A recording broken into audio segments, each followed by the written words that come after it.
You don't gotta love me. That's the whole life. You ain't gotta learn about what everybody thought about.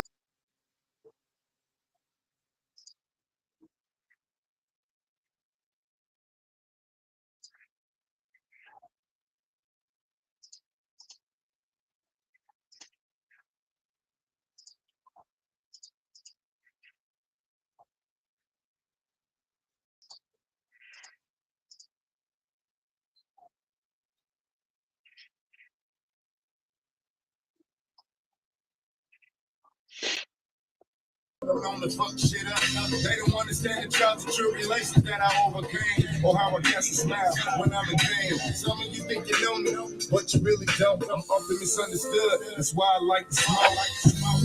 Sometimes you gotta get high. Marijuana save me when it frees my mind. Hennessy and coke take the pain away. Shit, talent off PMs take the day away. I'm so hurt. I don't like to stay away. Yo, what's happening? Yeah, What's going on with you, man? I'm back, Well, man. Just ready to get this started. oh yeah. Most definitely. Welcome to another episode of Tell It Like It Is podcast, man, where we do just that. We tell it like it is. Man. Good morning. So you ready to get Morning. right into it, huh?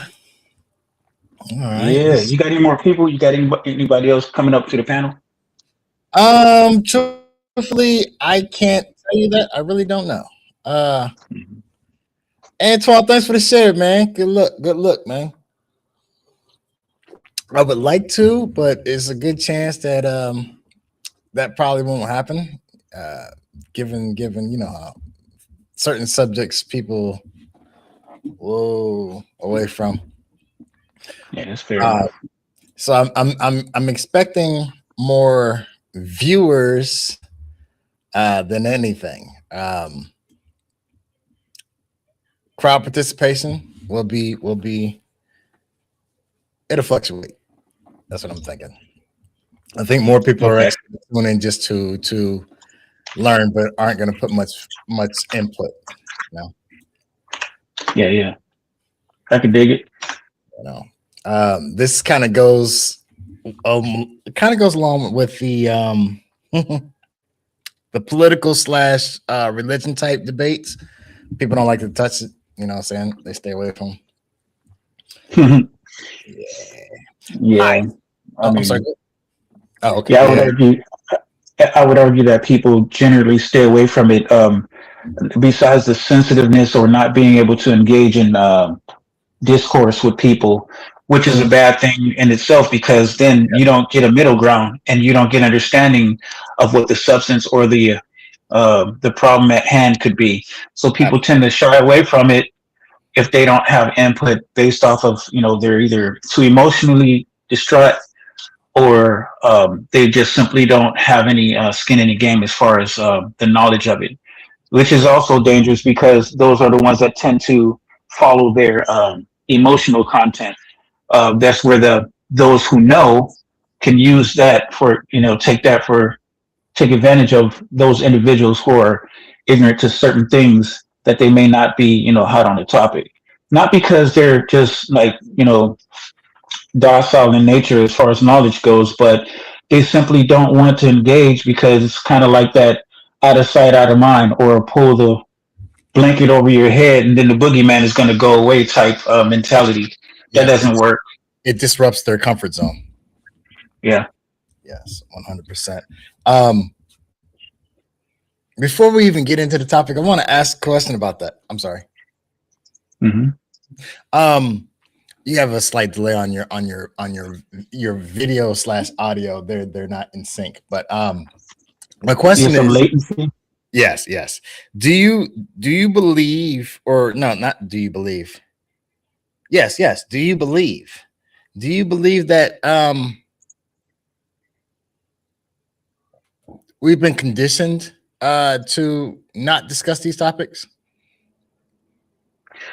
Well, yeah, there's always going to be a suppression in certain topics or certain things because, when you know a certain thing, then you can address it differently. For those who know a certain thing, and they know and understand that the general population or public don't, they can use that to their advantage. So, Agreed. in it, whether it's a sense of controlling or swaying uh, the idea, or just controlling the general masses, Mhm. those who control the minds control the masses type thing. So yeah, there's definitely a suppression as far as knowledge going, or Gotcha. or Because just yeah, there's definitely that. There okay, is a suppression.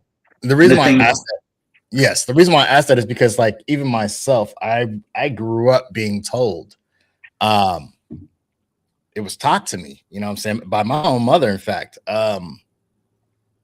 There's three things that you don't discuss, and that was religion, politics, and finances. hmm, And I asked the question. I says, okay, well, what's the justification behind that? What's the reason? And she said, yeah, because these are the three things, as you said, there's a sensitivity level on it. These are the three things that individuals tend to lose their lives over. They'll fight to the death behind their religious beliefs. They'll fight to yeah, death behind their political beliefs. They'll kill behind these, you know what I'm saying? They'll fight to death. Well, you already know money is the root, you know what I'm saying, as they say. So hmm, these were the three things that my mother told me. It came in the form of a scare tactic, but I think it was more of the line. I think her intentions was to protect me for real. okay, Could have been the person that I am, knowing that, I push, you know what I'm saying? I push, you know. yeah, yeah. A lot of this, especially if it's coming from our mothers, the initial intent is to protect your child. Mhm. That in which you love the most, or the most precious in the world, is going to be a woman's child. And with that, but the thing with that is, she can only teach you what's based off of her anecdotal experience, Absolutely. and but that could be good or bad, or it could Yes. be, both things could be the same at once. Hmm. So she could be showing you this from, like I said, her own anecdotal, as my mother did. She taught us the best that she knew, but it also comes from an emotional state. This is Yes. the and this. I mean, I have to say it. I mean, it's not the topic, but it kind of leads into that dynamic. Right. That male female dynamic in the child's life. That mother figure, father figure, Yeah. whether it's a boy or a girl.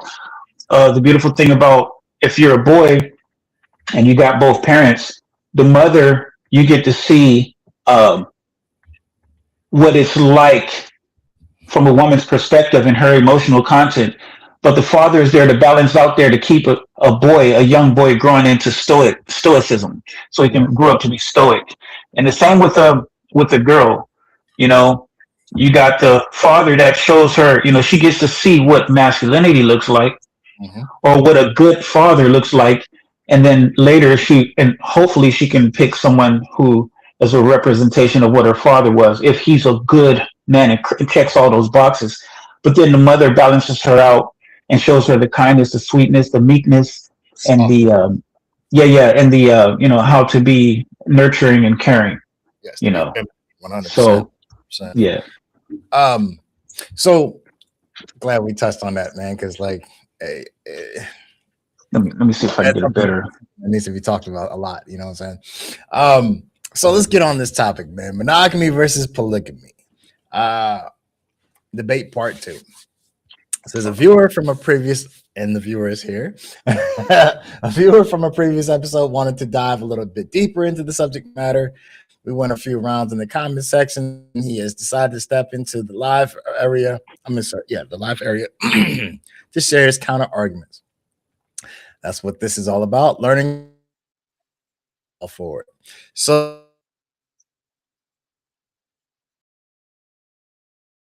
here we are, part two, on the topic of polygamy and monogamy. There's pros and cons and everything with everything in life in general. To I guess to recap. Last episode that we discussed this, or last episode that I discussed this, which kind of like just popped out of nowhere. Co-host asked me about my personal experiences of being poly. Again, like I said, there's pros and cons and everything.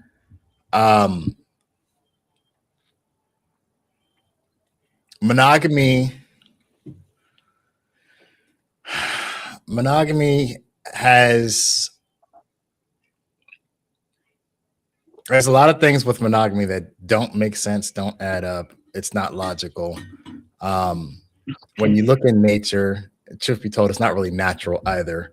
When you do your further research on monogamy and the origins of monogamy, you'll find that it was something that was not even intended for man. It was something that was a construct that was created by us as a means for population control. So I have a confliction with it anyway because of I'm not really a naturalist, but I tend to lean more what flows naturally, ebbs and flows.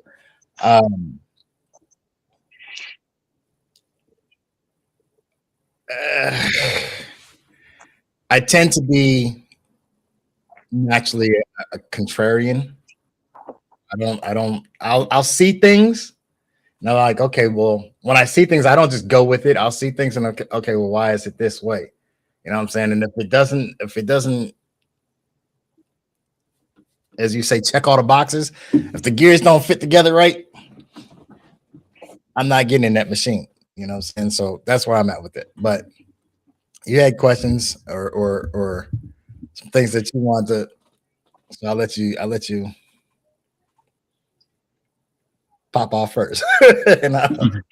Okay, so I'll start with giving my opening statement. Fair enough. As far as my standpoint or worldview on this, polyamory, though we know that it's been around since the early maybe mid 1800s, it's been a concept. But even going back, even before time, it's been a natural nature within men in general, biologically, to want to be with a multitude of women. We can't deny this, even if today's practices show that a man is supposed to be with a woman or a woman with a man. The deep rooted instinct is still there. And this is what men, if you're honest, even if you're married and have a prosperous relationship with your significant other, your wife, you still have that deep rooted feeling within inside of you of wanting to be with a multitude of women, or at least imagining or fantasizing at some point in your adult life about how you could slay that next woman, or not even so much impregnate her. That's, even though that's what the biological nature is to have a multitude of women for procreation. But with that said, though I do not agree, it's not that I disagree with the idea of a polyamorous or multiple wife concept. My argument is, when trying to put it into practice in today's day and age, it simply doesn't work. We know this to be true because all you have to do is look at the studies and the statistics of what is actually working. And you pair that up with the mentality of today's societal norms. Most women on earth today will not tolerate that. They would prefer to be with one man, the best man that they can possibly nail down. Now, I did some research. I would have to pull this back up, but I did some research and I found that only, I want to say, about 8 to 9 countries really hone in and practice the multiple wives thing. They tend to be leaning towards Muslim type countries, which is to say that the majority of the rest of the world naturally conform to a man and woman household or dynamic when it comes to the nuclear family. And this goes with saying without colonization or without teaching. Now, one could argue that, oh, this can be a trend that just won the world over, but that also goes back to my point that polyamory versus or polygamy versus uh, monogamy, monogamy tend to be the thing that worked the most. Now, you mentioned as a form of population control. It could have some barriers there, some bearings there that state that, but um, no one's holding you back from having children, even if you're with one woman, except for the modern day feminist movement that like to discourage women today from being mothers, and also in parallel to that, encouraging them to abort their own kids. Uh, so, with that said, I don't think it's a form of population control because you can still get with a woman who desire giving you a multitude of kids. In my case, I was fortunate enough to be, finally, you know, get into more of a understanding of what I need to be or who I need to be as a man. So I figured I finally piped down and got it right in the sense that, I think the family dynamic, the nuclear family would be prosperous at this point in my life. Had I not done that with the woman that I'm with, I wouldn't have the 5 kids that I have with her. We have 5 biological kids together. And, in previous relationships, I also have children, from relationships that, dissolved through time and we kind of parted our ways. But nevertheless, the idea of population control, I don't agree with it because no one's stopping you yet to be able to decide to have to have children with a woman that you desire or women who agree with it. Now, and I would close with this. The one more thing that I would mention is this. The excuse that it's against the law to have multitude of wives here in the States here or in the West. One thing that they're still forgetting is there is a loophole there. We have this thing called what is it called? When you're married or when you're living with as a couple in the household for more than 6-7 years, is called being married by common law. This is correct. Would you agree with that?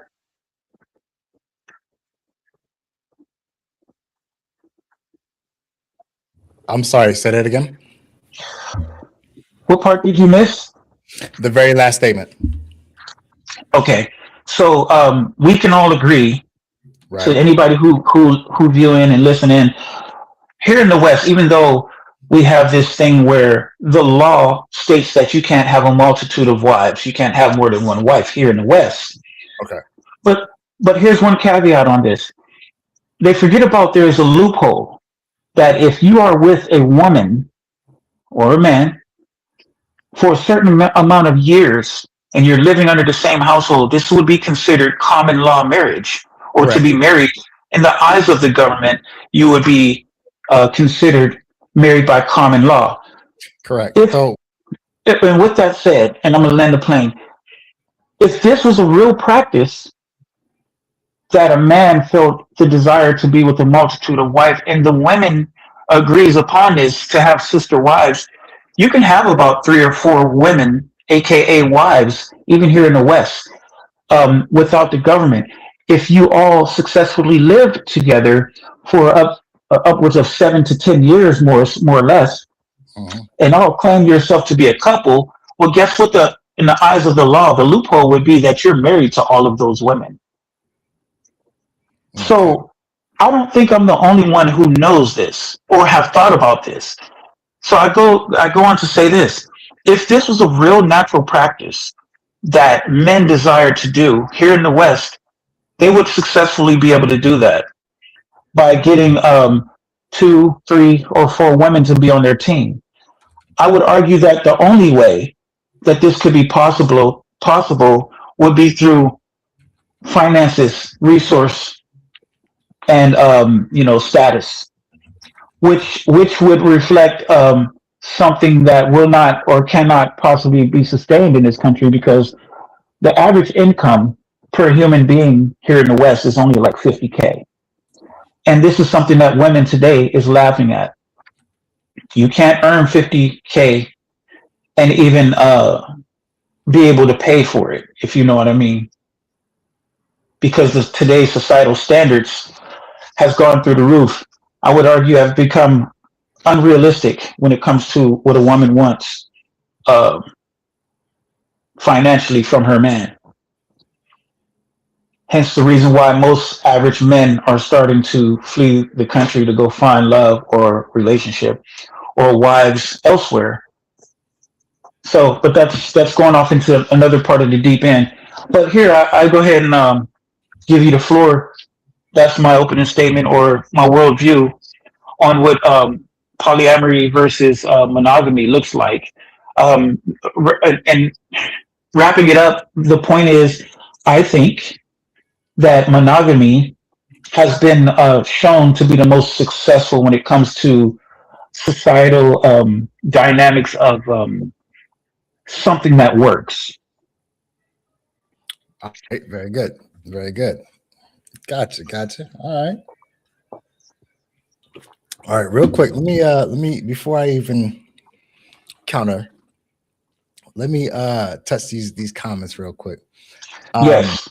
Some of these comments actually my answer for me to even to respond is going to cover a lot of these questions, but I'd like to get the involvement of the this keeps them engaged. So let me get the and if you don't mind, I wouldn't mind responding to some of them too, like Swords of the Lord 777. He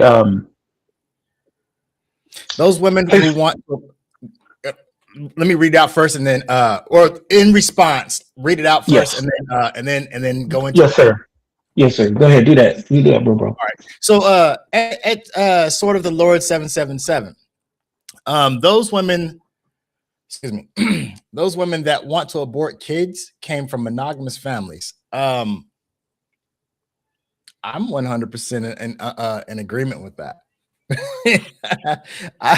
I'm not a monogamous, and I have no problem putting that out there. I'm very honest about who I am and what I am. I am a firm believer in, and I am definitely in agreement with that statement. Bro, you want to touch on?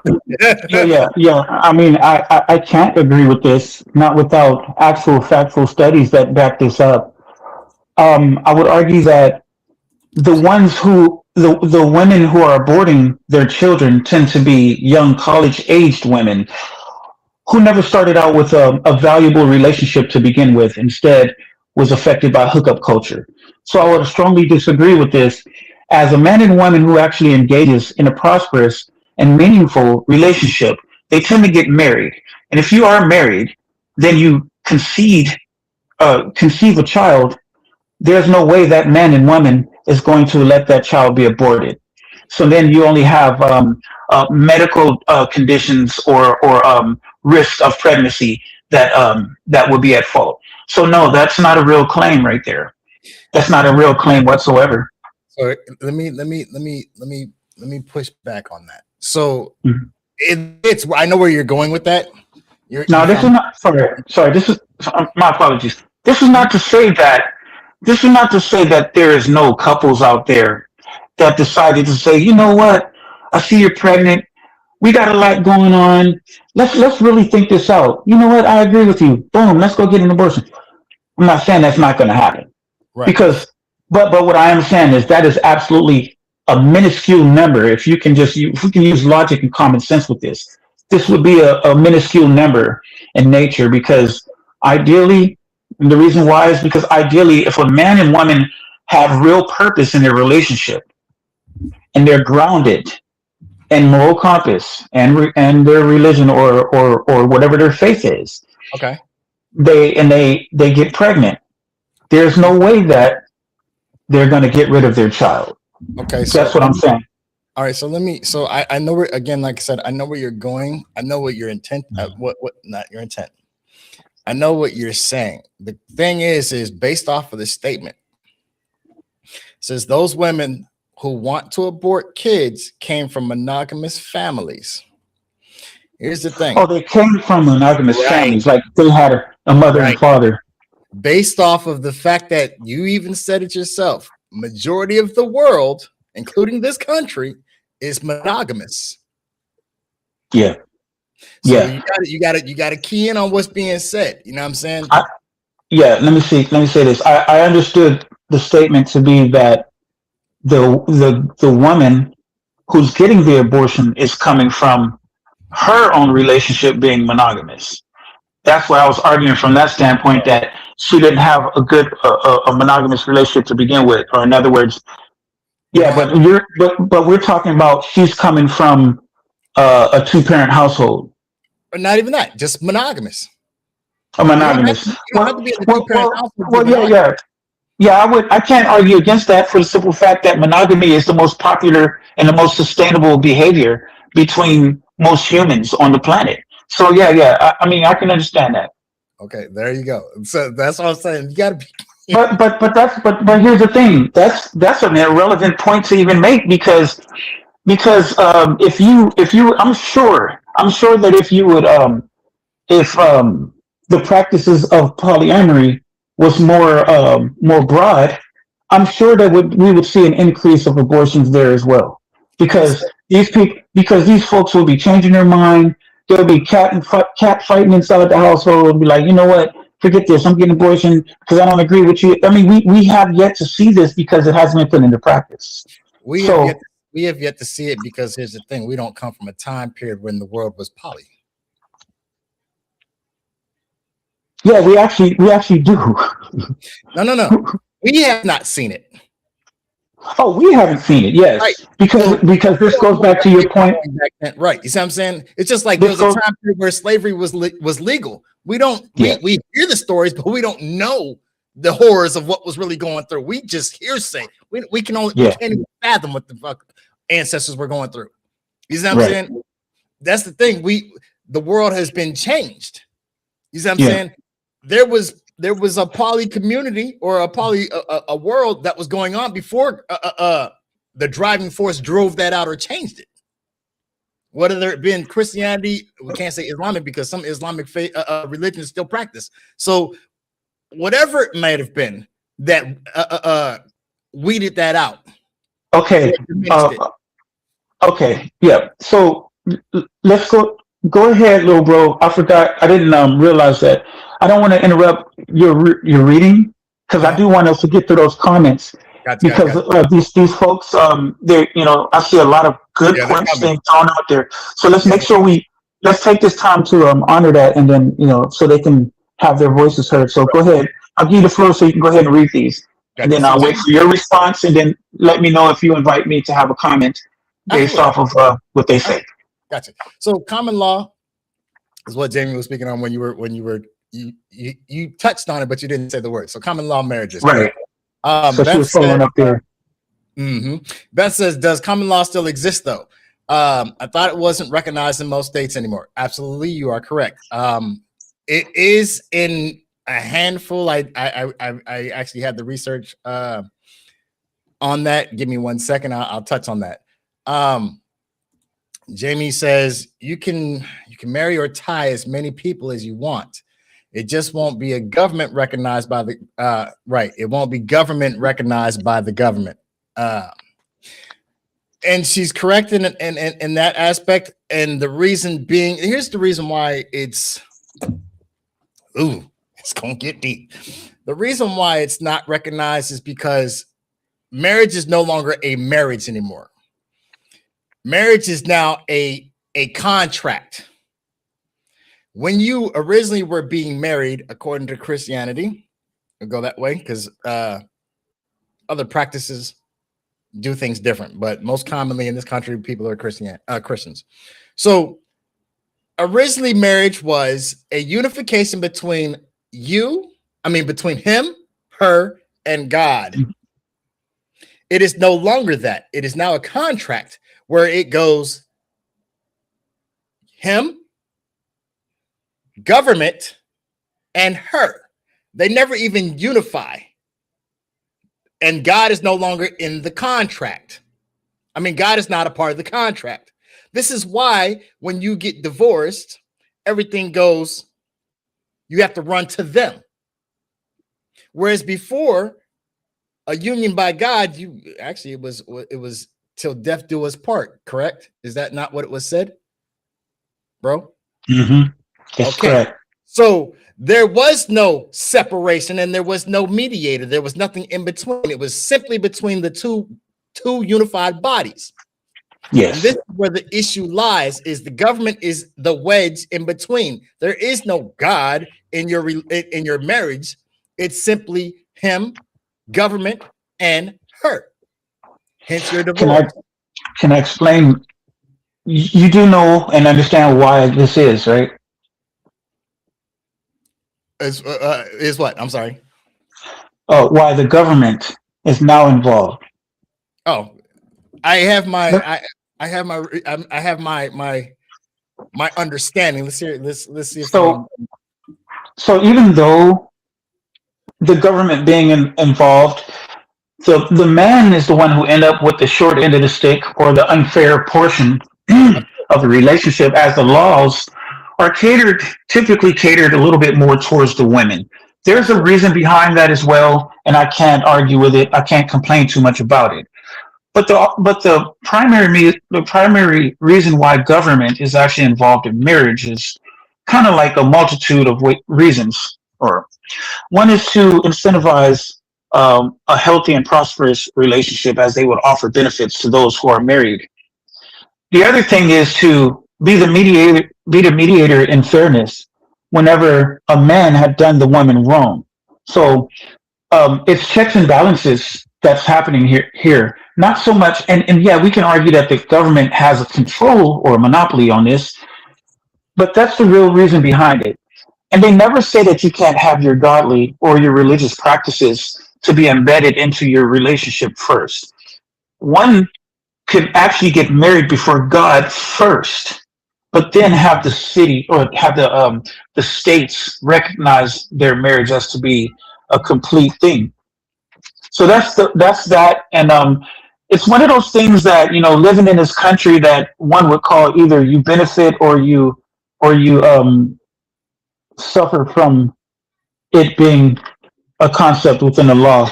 I would argue that it's turned out to be well, it depends on the situation between the man and woman, whether they had a nasty divorce or breakup. But I would argue that it's been more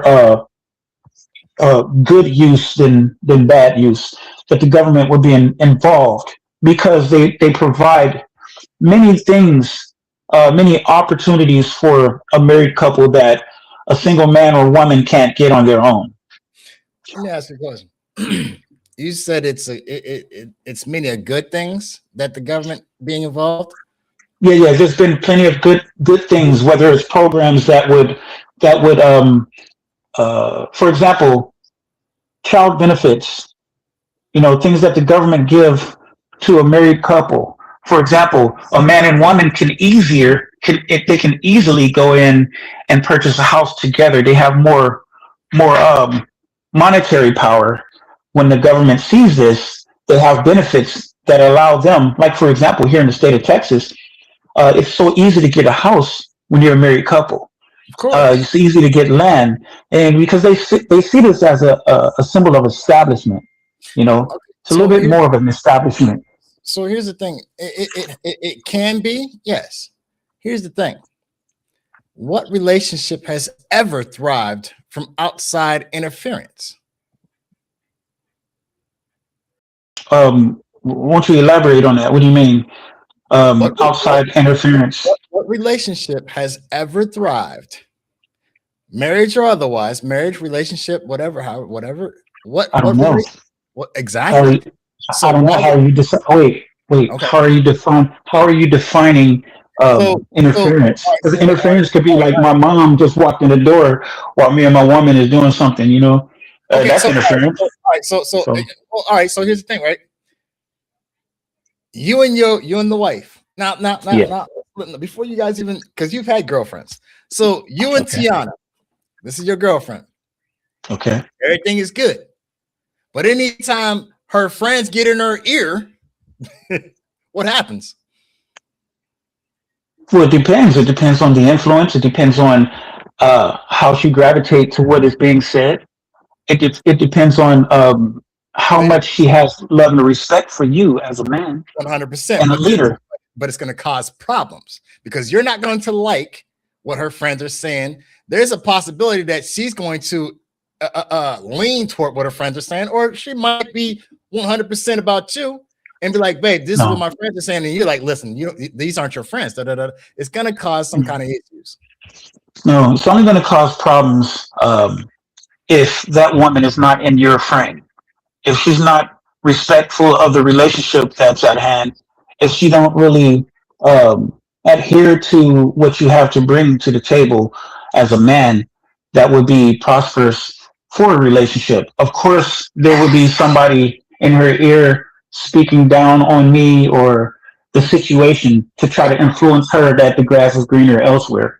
Exactly. That's the point. So outside interference usually is, in most cases, we'll say it that way. I'm not going to say always. In most cases, 9 times out of 10 is not beneficial to a relationship. So what is the difference between that and the government? If I'm marrying, you married your wife, you love your wife. You're not married to the government. Stay the hell out of my business. You see what I'm saying? Yeah. If we have a problem, then we can bring it to counseling or whatever have you, or stationary, you take it to the judge, you know what I'm saying, whatever have you. But when you go to the judge in a marriage, you're going to the magistrate twice to make it official in the eyes of the government, which you have nothing to do with this, and to essentially say, we're done. We want to break this contract. You get what I'm saying? Other than that, the government is not. So the thing about this, I'm going to pay into these incentives. Here, take this for accepting this contract. You get what I'm saying? We got to make it feel sweet. Again, here's what we need to recognize is that you don't have to make that contract. The government doesn't listen. The government doesn't tell you that you can't be with a certain woman in your house and be with her forever. The government never have to get involved. You can get married before God and your religious following, and never ever touch the government. The government is there, but however, the government is there if you want to set the stage. Those are perks that they offer, and like I said, it also comes with benefits for the man and or for the woman. Primarily for the woman, the government system is set up to protect the women in many ways. It's been set up to destroy the man. Now, even with that said, I still recognize that there is some good within the government somewhat being involved. Me personally, if I can do it again, I would absolutely not have the government involved. I'm in a better position in my life.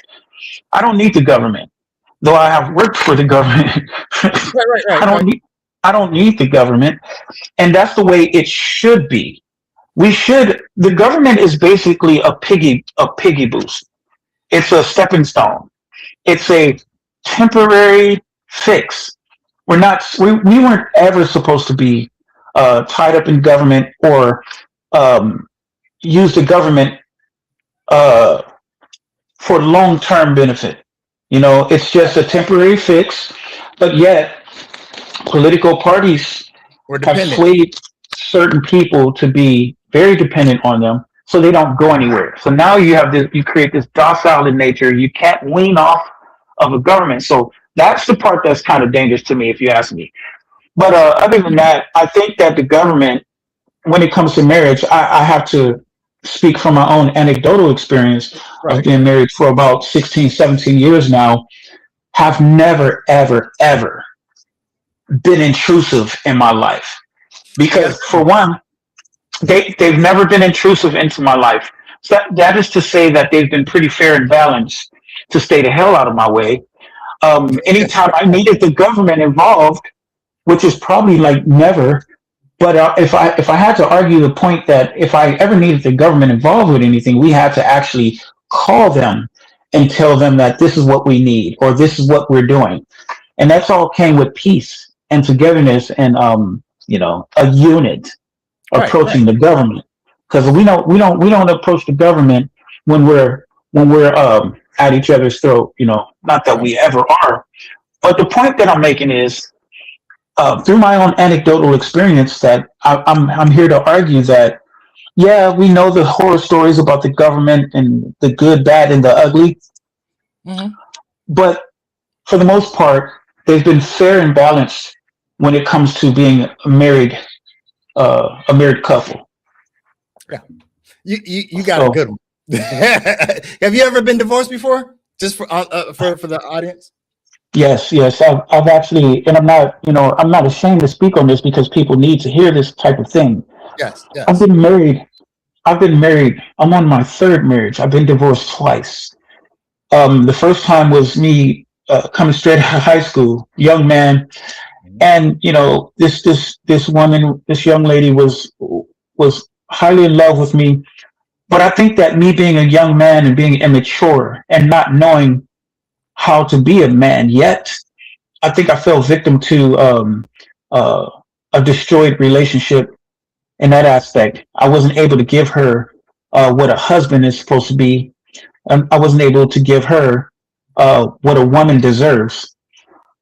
In fact, you know, uh, it's also one of the reasons why I'm so strong against abortion, is because as a young man, I actually convinced a young lady to partake in this and threatened her with I would end the relationship if she hadn't done so. This is again me being a immature uh, slime ball of a young man. I think I was like 19 at the time. I take full accountability for this action, and I wouldn't want to wish this type of thing on any relationship because I saw her pain and I understood what she was going through. We were going to have our first child together, and the immaturity level that I had at the time was just, it was a terrible thing that anybody in a relationship that would can go through. Mm-hmm. So that's my points on that. I don't know if I went too far No.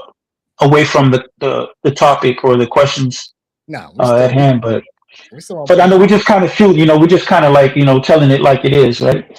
I mean, you also got to realize like this, right? We ain't even hit the hour mark, so man, trust and believe we got time. Yeah, yeah. Now, the only thing I will say is I have a gentleman that's going to be coming actually by my house. He's going to be dropping off some files, some business stuff. So I might have to step away for about That's fine. 5 minutes, not even 5 minutes. That's So I fine. might have to take a step once he's at my door. That's fine. No, that's fine.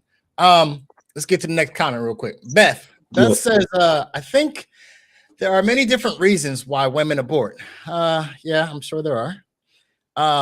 That is the truth. I do not believe it's tied to monogamy upbringing. That's right. I would agree with that. That's a valid point. Like I said, it's not like people who are poly don't have abortions. That's definitely not the issue. It was a statement made by someone, and the thing about it is when a person makes a statement, if you're going to counter it, you have to stay within the parameters of because what that individual said was not fact-based. It was opinion. It was an opinion. So you have to pick at the points of that opinion. And the thing about it is one of the facts that was made was there was a fact in there was that it wasn't actually tied into it. But the fact of the matter you had brought up, you said that majority of the world is monogamous. Yes, This is a monogamy country. So the fact that was made, a monogamous world. And this is backed up by facts. You can look it up yourself, and it'll come down to a small handful of countries that actually practice this, and they tend to be Muslim or Islamic countries. Which is to say that the majority of the rest of the world, of humanity, tend to, whether it's been an influence in the world or not, it's my argument is that it's turned out to be what actually worked the most because it outweighs the latter. Even if our desires naturally as men want to be with a multitude of women, we still conform to a two-parent household. Okay, here's where I'm gonna push back on that, and I hate Mhm. using this, but the reason Okay. you said this is what worked. This is Mhm. this was what was driven, because the thing about it is, it's safe to say, and I hate bringing this up, but it's safe to say that at one point, until it was actually driven out of, and it really hasn't been driven out of existence, it's just been converted. Slavery worked. Every nation on this country, I'm sorry, every nation on this planet has been enslaved. Yeah. Slavery works. Unfortunately, I'm gonna say it. The truth of the matter is, slavery does work. Now, it's an issue of morality. Is it right? Which is subjective. Right. Which is subjective. It's the same situation with polygamy versus monogamy. Okay. So let's try to map this onto reality then. Okay. Again, my argument is not that, if someone wants to practice polyamory, Mm-hmm. and it's successful and all party members are okay with it, I have no quarrel or qualm with this. My argument is that when you try to put this to practice, especially in today's societal norms, no woman is getting on board with that. And if she is, it turns out to be a financial thing. They got their hand out. It's like, where's the money? Show me the money. The 3, 4, or 5 women that you will desire to be in your household. The reason why I say that it doesn't work is because no one wants to do it. The reason why no one wants to do it, because they know that it pans out to be a failed act. Even though it's our nature to want to be, it's our nature to want to be with a multitude of women. It's a woman's nature to want to be with the best one that they can get. Hypermonogamous, right? Where they're hypergamous. They're hypergamous. Hypergamous. Yes. Right. So, yes, they're hypergamous. So here's the thing. That in order for, and this is why, as you say, it doesn't work. The reason why it doesn't work is because we are not. In order for it to work, we must first go back to what is true, which is what is natural. Human beings do not operate, majority of us do not operate up under what's natural. Okay. Hypergamy says that I want to be with the best one, correct? The most resourced, the most financially stable, who's the protector, who got the biggest muscles, who the tallest. It's a biological hardwiring that a woman's desire. So yeah. So hypergamous mean is ties us to the best one, correct? Yeah. Nature has proven and has said 1,000 times over. In nature, you will always find survival of the fittest. That would be the best one, correct? Yeah. Human beings do not operate up under what's natural because we want to do this. Oh, we need to be equal. Nothing in this world is equal. Wait, who says that we want to be equal? Who says this? What is the government? What does the government say about equality? I think that there's a certain portion of the government, there's a certain political side of the party that wants to convince us to go against our biological nature.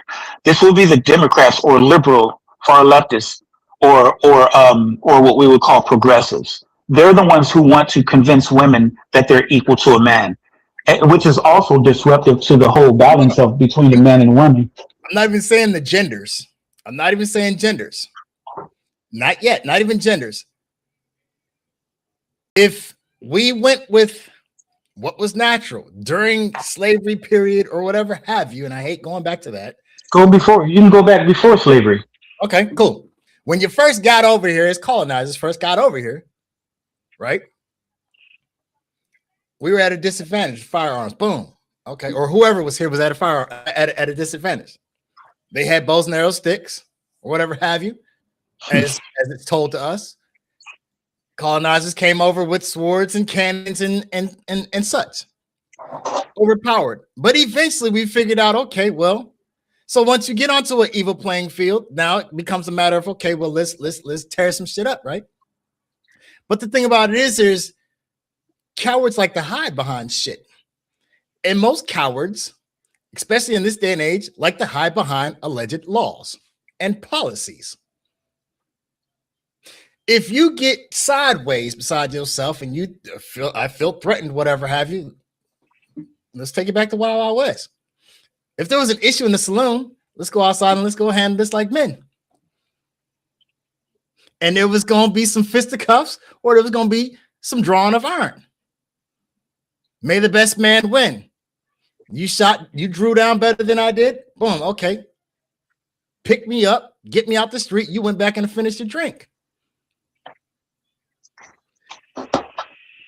Today's society, to the point where people are so reckless with their tongue because they feel comfortable.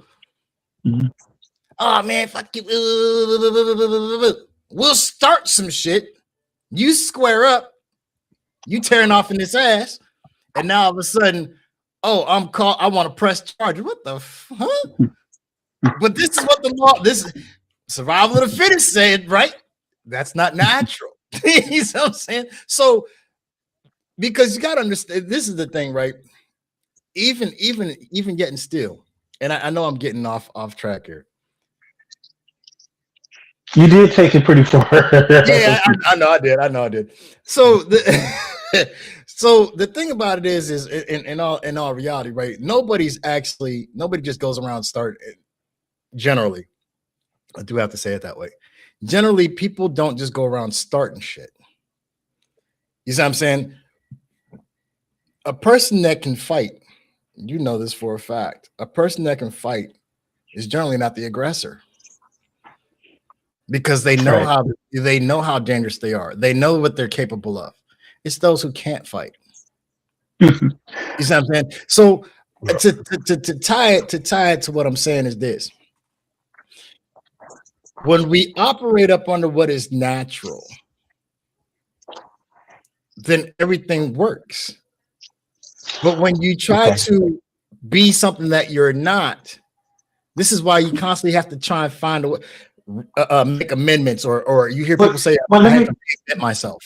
Let me understand. So, what do you mean when you try to be something that you're not? Because this is talking about polyamory versus monogamy. So when you say be something that you're not, are we referring to both sides, polyamory versus monogamy, in general and specific? When we say something, yes. So why are we saying versus something natural versus something that doesn't work? When I just now articulated to you how monogamy is what actually works. Because it's inevitable. Because if it doesn't work, then you wouldn't see the most prosperous family households here in this country. We could say what we want about how it got that way, but that doesn't negate the fact that more family households are most happy and most prosperous between a dynamic between a man and a woman with their children. Now, Miss Jamie, I'll land the plane after this. You know, Jamie, she mentioned something a good point when she said. Having a two-parent or a two-person income household, it's after. We're skipping. All right, go ahead. We skipped all the way down. Go ahead. Should I wait? Yeah, let's catch up. Yeah, I don't want to do that. Yeah, I'm sorry. Go ahead, man. It's all right. So polyfamilies, real quick. We'll do it this way. So yeah, because I don't want to skip people. I'm sorry. So Jamie says polyfamilies are more likely to not abort a child, no matter how the child came out. Valid. Wait, what? Say what? poly families are more likely to not abort a child, no matter how the child came out. Okay, where did she get that from? Where did she get Yeah. that study? I don't know if it's Where's that information? I think that's an opinion. That's why I said Because and the reason and I'm genuinely asking because the reason why I'm asking is because it's not a thing here in the West. Somebody point me in a direction where they saw a successful polygamous relationship with a man with a woman, and they had the first woman who gets pregnant first out of all of you, the rest of the bitches is gonna be jealous. The reason why they always find a way. The women are the most outrageous when it comes to being at each other's throat. They will find a way to fucking hate on each other. And I hate to just, I try to, I don't want to use a profound dialogue if I don't have to, but this is something that's like, when I hear it, it's like, let's use our damn brains for a minute. We know this shit don't work. Women hate each other. They're going to fight for the best man. And the only way polyamory or polygamy will work is if you are a high status dude, you're multimillionaire, and you can demand what you want. In fact, the chick that I'm going to be married with, or my ideal woman that I'm going to marry, I'm going to send her to go hunt for the other ones that I want. That's your job, or else I'm going to leave you. If you're not in a position to say this to somebody, then it's never, ever going to work. Now, this is how it will work in the perfect dream world. I got about $16 million in the bank, and I get with this girl and I say, this is my vision. I want you, and then I want this one, and I want that, and I want about 4 or 5 of you. And I want us to have a meeting. I'm going to say how many kids you're going to get. You're going to get this many, and you're going to have this many. And I'm going to have this kind of bank account, this kind of trust fund set up. You got this kind of car in the garage. You got that car in the garage. They shutting up. They're shutting up. Neil is trying to practice this. Everything is quiet right now because it's probably not working, even though you're Neil. I'm going to say it this way, right? But the last I checked, it was working out. All right, Neil has since come out that he is poly. Yeah. Yes, interesting. He has 4, right? I'm sorry. He has 4. Yes. I think when I checked this story, he had 4. Okay, so now here's the thing, right? Neil has the money to do. That's all I'm saying. Hold on, hear me out. Neil has the money to do what Western society has projected as polygamy, 100%. But the thing about it is here's the thing, right? Everybody wants to look at what's been tossed out there and say, "Oh, it doesn't work unless you did da, da, da, da, da." Have you guys forgotten about the Mormons? Tell me about the Mormons. Have you forgotten about the Amish? Tell me about them. Like, these are regular people. Hell, these people don't even have a true Amish. Don't even drive. They don't even have electricity in their home. We don't know how normal they are, but they're all white folks, right? They all live in a very they live very different. Very different. They don't live above their means in terms of like with the materialistic things. However, again, these practices, look at what you have to be. Are you going to become an Amish? Are you going to become Mormon? So it's interesting you say that, right? It's interesting you say that because I wanted to. All right. So real quick story, right? So I used to be, and this is no offense. I used to be a Yoder toter. All right. For those who don't know what a Yoder toter. A Yoder toter. So for those who don't know what that is, this is a Amish transportation. I go into the communities, I drive them to their work sites, pick them up. On rare occasions, I pick the wives up and take them to the stores. This is how you see them at Walmart and such, because true Amish do not drive. Mennonites do, Amish do not. So this is a religious sect of Christianity. Their beliefs are very old school, and closely tied into superstitions to the point where their kids have dolls, their daughters have dolls, but no faces. Okay. Mirrors in the house are forbidden because vanity is a big thing with them. So this is why they dress so humble. Yeah. Modest. Okay. So Okay. I used to be a Yoder toter some years ago, and I says to myself, I said, "Damn, now don't get me wrong, I'm different. You know me. Hey man." So I said, "Huh." I'm sitting out in the driveway one day waiting on the guys to come out so I could take them out to we were going to Pittsburgh. They were doing man, I tell you what, they do some amazing work too. And they work fast. They're like ants. Okay. They were building homes for a subdivision. Okay. And so they were get the houses up real quick and stuff. And I'm sitting in the driveway to myself. It says, man, I would love to actually try my hand as an Amish guy for about a week. Hear me out. Done, man. Just for a week. I mean, to each his own, man. You know? I'm like, man, I like things that are different. You know what I'm saying? And so I'm talking to the guy. Says, his name was Did you grow your beard off the side like that? You wear that long hat? You wear the hat? Yeah, I can rock all that, man. I can rock all that. You know what I'm saying? So mind you, again, just for a week. So I says, man, I says, damn. So I'm talking to the guy. I think his name was I think his name was Jacob. But anyway, I says, man, can I ask you a question?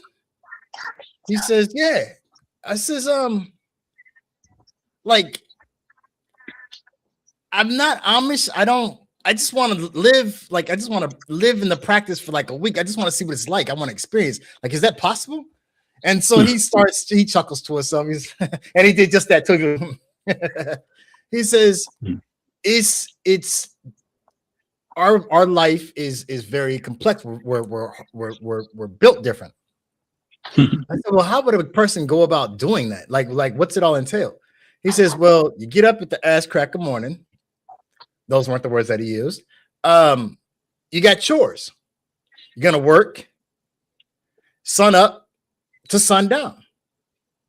Then when you get home, your woman or your wife, you know what I'm saying, is going to have food, the kids, you're going to greet the kids, everything that we do in our own, no electric. Now there's other stuff, you know what I'm saying?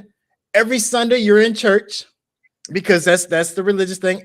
Before you go to bed, you're going to pray. You guys have like time to sit and read the Bible as a family. And I'm like, okay, well, all right.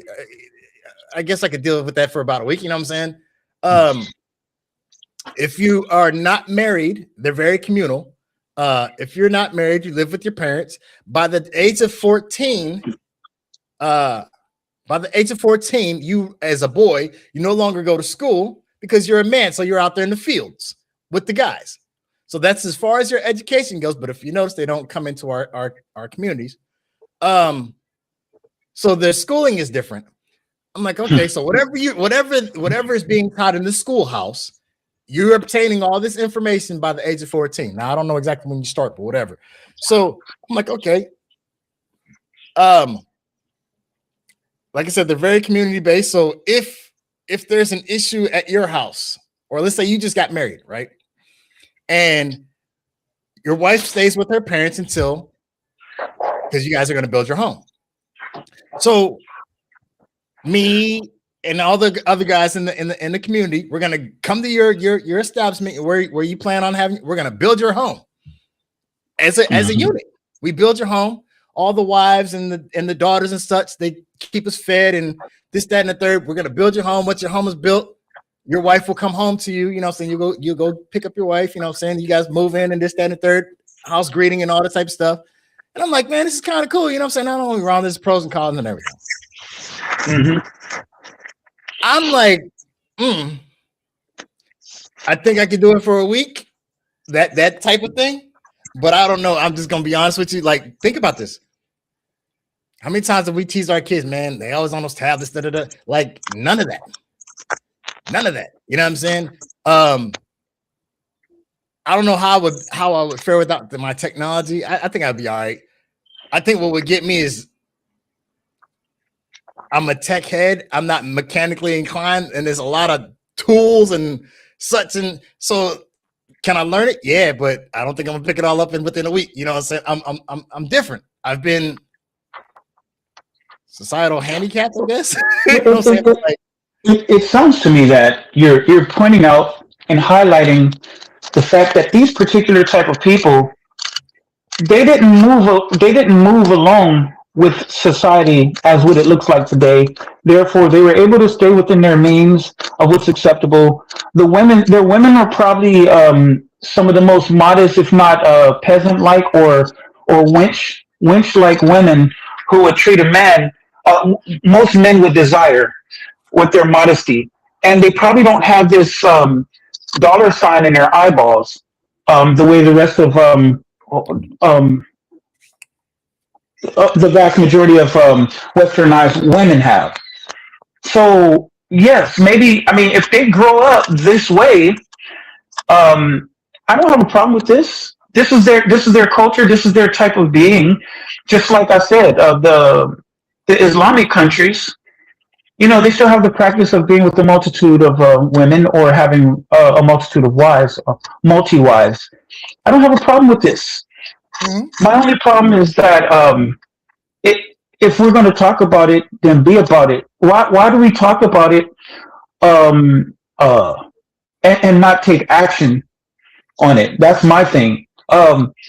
My thing with people who have been poly or have poly practices, I've noticed that they have that desire. They had the practices before, but it wasn't sustainable. And they're not doing it now. They're not doing it now. Why aren't they continuing on with this? How do you break up when you have a poly relationship and say that the man successfully ends up having 3 or 4 women move in with him? Where are they now? hold on, let me stop you there. Not all the time do they live with them either. That's another misconception. Even if they don't live together, okay, and that's fine too. That all goes down into being the most resource that you can be, and I'm going to argue the fact that the vast majority of people here in the West, and this is men and women, all adults, and young teenagers. Well, young teenagers who are in the work field, just now starting to work, they're even on a lower totem pole. But the average income in the West is $50K a year. And if you're not a Mormon, you're not going to have a successful poly relationship, is what I'm saying. And that's been my whole argument. We talk about what's natural, what's not. So you're talking finances? No, I'm not even talking. I'm talking financial. I'm even talking mentality wise. Now, on the mentality wise, even though your argument would be, oh, we've been conditioned to become monogamous. We have a reason why, and I know that there's a historic reason why. With behind this, they thought it was. I don't know what their reasons were. They thought it was like barbaric, or they thought it was like inhumane or unsustainable. It would be like chaos and disorder. Whatever their reasons were, everyone in this country, that law applies to everyone. So whether we've been conditioned to do this or not, we still have the option. Once you find out this conditioning, this is the beautiful thing about being free and free of the mind and free of choice and decision. Because even right now, even if people say, "Oh, we're not free," we're still bound to the ways of the land or whatever. No, you have the decision to move to a country and say exactly what you want. You can say, each one of us as men, we can save up our income throughout the years and move to a country where they allow this. If it's your desire, you could put it into practice. We can't sit here and complain about it. Right. Because the last I checked, again, monogamy is what works. Now, you said we can save up our money. Again, which goes back to finances. Yeah, it's all going to come down to that. Okay.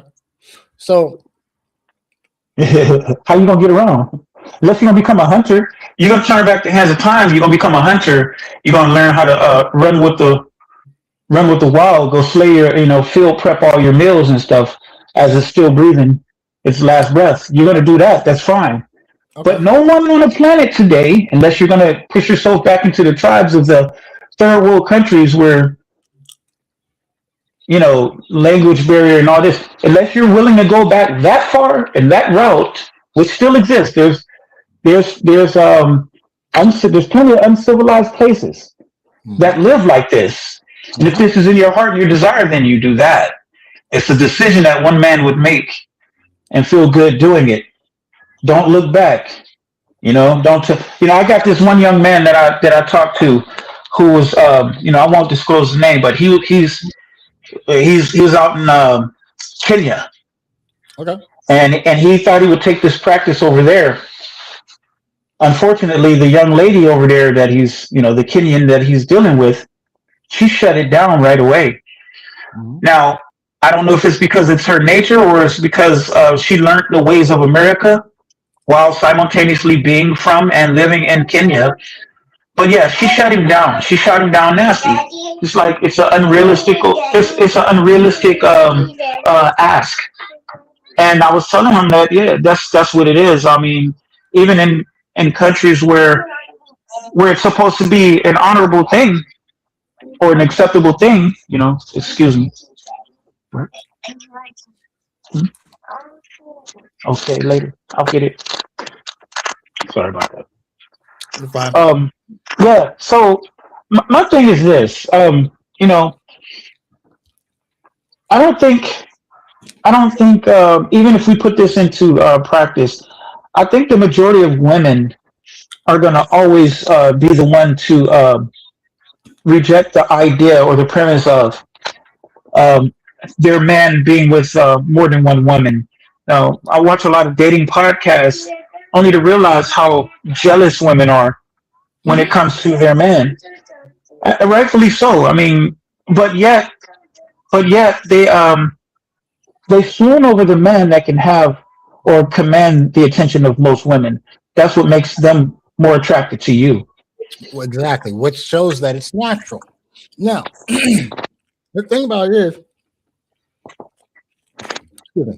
so long as you have individuals, as long as you don't have a strong enough advocacy, as long as your voice is not strong enough, it will always be toppled. You see what I'm saying? The reason why, and again, like I said, I don't like using it, but the reason why, even to this day, we still have the confliction with slavery, even though it's been proven to work.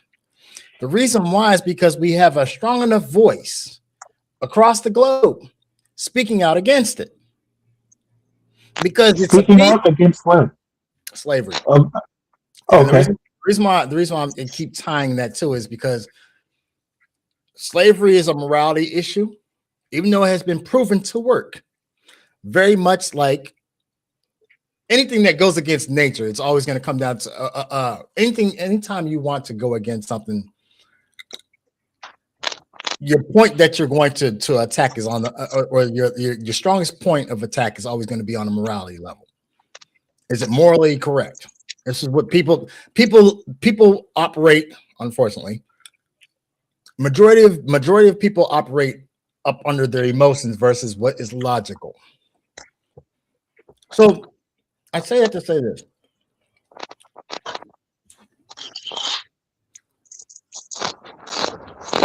With the polygamy versus monogamy, you mentioned money, financial, this, that, and the third, right? Yes. All right, cool. It's said that two heads are better than one, correct? When brainstorming or in any faction, right? That's been a popular claim, but not not scientifically proven. Yeah, it's a saying, yes. Okay. So is it safe to say You're married. Does your wife work? Electively. Okay. It's safe to say that two incomes are better than one, correct? Yeah, because if you're going off of numbers, the dividend is going to increase if you got two people working. Yes.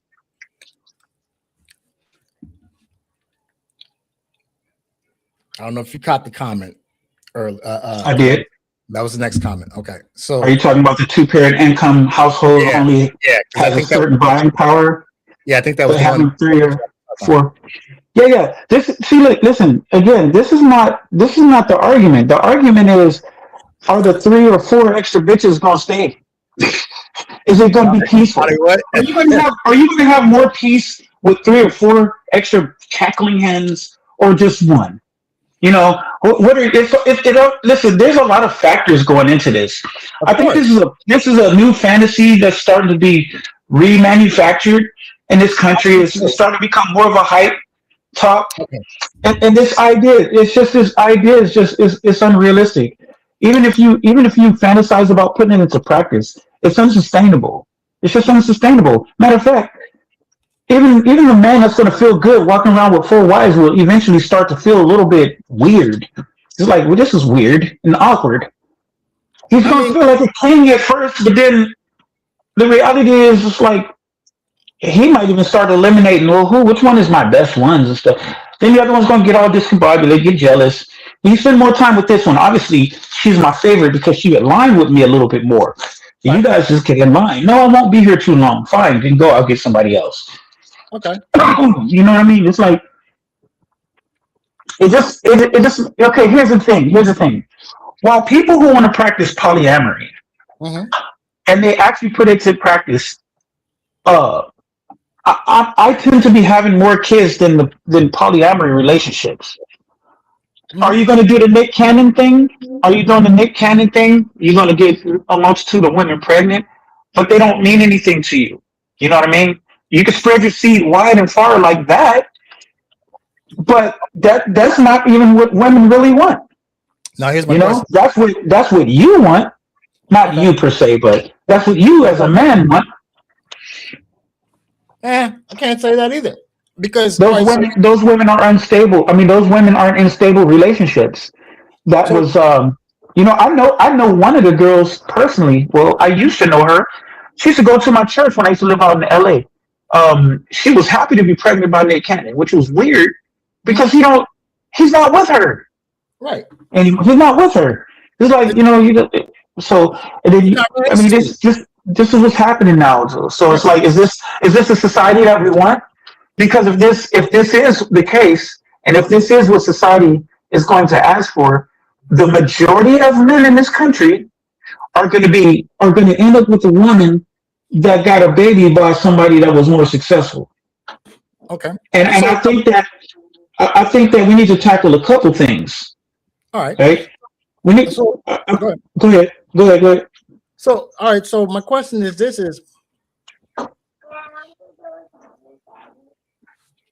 what is the difference? Because the examples that you give are Western culture polygamy. What is the difference between? And the reason why I'm saying that is because you used Neo, you used that's all we got to go off of. Neo. So we got Neo. We got Neo. We got Leonardo DiCaprio, and then you got Nick Cannon. But these are people. You said these are the only examples. Those aren't the only examples. These are the examples. No. I didn't say that. I never said they're the only examples ever. I never ever said that. I used it, bro. You didn't hear me say these are the only examples. I never said it. That's not part of my conversation. I said I use them as examples. Okay. To say this is the way. I said this is the way it works. I said this is the only way it works. And the reason why I said only way it works is because, again, women are biologically hypergamous. Hypergamous means They want resource. They want protection, and they want status through their men that they can be proud about. So this is why you got the Neos who can do it. The Leonardo DiCaprio, who he recycles his women once they turn 25, they gone, or once they turn 26, that's it. That's his agreement. And what they all have in common is extraordinary high status.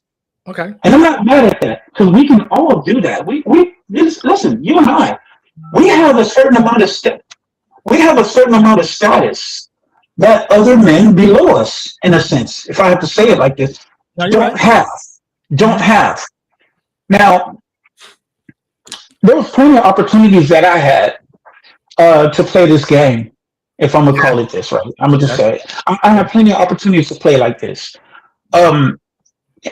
Even though I did it as a practice from time to time throughout my young manhood lives, I still felt a natural urge to want to be to have one woman with me. Okay. You know, my soulmate, my teammate, my ride or die, my Bonnie and Clyde there. I've always wanted, and the crazy thing about that is, you know, relationships before this, when I wanted to, in my mind, be with one woman, my desire was to cheat. My desire was to step out. You know, the craving of wanting to be with multiple women. They say that you're only as faithful as your options. So therefore, this comes down to monetary gain, status, you know. So I have a few things that I still wouldn't want to, like in my position, if I was starting all over, I can actually go to another country, one of my favorites, to say, hey, this is what I'm doing here in America. I'd like you to come get on my team. You guys want to try this out? We can have a meeting. You can meet up with the sister wives or whatever. 3-4 of us. That's what I'm looking to do. We could do that from the beginning. But I think that what it's going to boil down into is a high risk of you losing your flock. You're going to lose one or two of them because they're going to see, well, this guy, he's treating her. This is a problem that I would have. This is what you're going to face in society if you actually put this to practice. You got to worry about your women looking at the one successful dude that's looking his one woman in the eye. And they got the little kids jumping around them. They're cutting fine steak dinners. And they're like, daddy, daddy, daddy. And the woman is just, and he's looking at her in the eyes like, you're the best thing that ever happened to me. Then you got the four right here. Somebody is unhappy. Somebody unhappy. I mean, you can make this argument about any relationship. I get it. But this is a recipe for disaster to me. It just is. If you're not as successful as can be. You want to hear something funny? Let's look at the entertainment business. Let's look at the professional sports. Let's look at the NBA, the NFL. Let's look at the Hollywood. Let's look at Hollywood actors. Let's look at the men only. All right. These successful men, I would argue, all had a desire and fantasized about being with a multitude of women, but yet they all find themselves being married to one. Married? Okay. Yeah. We're just talking married. The look of monogamy, not what's really going on in your mind. If you're doing some weird stuff behind the scenes, and maybe you're doing some cookery or whatever all this extra stuff is. Right. You know, they might have concubines. The fact of the matter is they get married to one. And when you see them out in public forefront, they always show their wife and their children. LeBron James, this man can have any woman on the planet. Matter of fact, think about this. If he put in on his DM an ad and said, I'm looking for 20 women to be on my team. We're all going to live in the same house. Do you know how many bimbos going to come out? Right? My point is, why aren't they putting this to practice? Why are they still conforming to a man and woman dynamic in a nuclear family household? Okay. Why? And I don't think I don't know if a mental conditioning is this. How many people? How many people? Let's be honest. I'm mentally stronger than the average. Safe to say that you are too. How many people that you know? Because you've rubbed elbows with people on the upper echelon. How many people that you know have been afraid to take that step because it goes against what's socially norm? There's PR, there's PR handlers for a reason that guide you and advise you, hey, look, you might not want to say this or don't say that on camera or step away from this.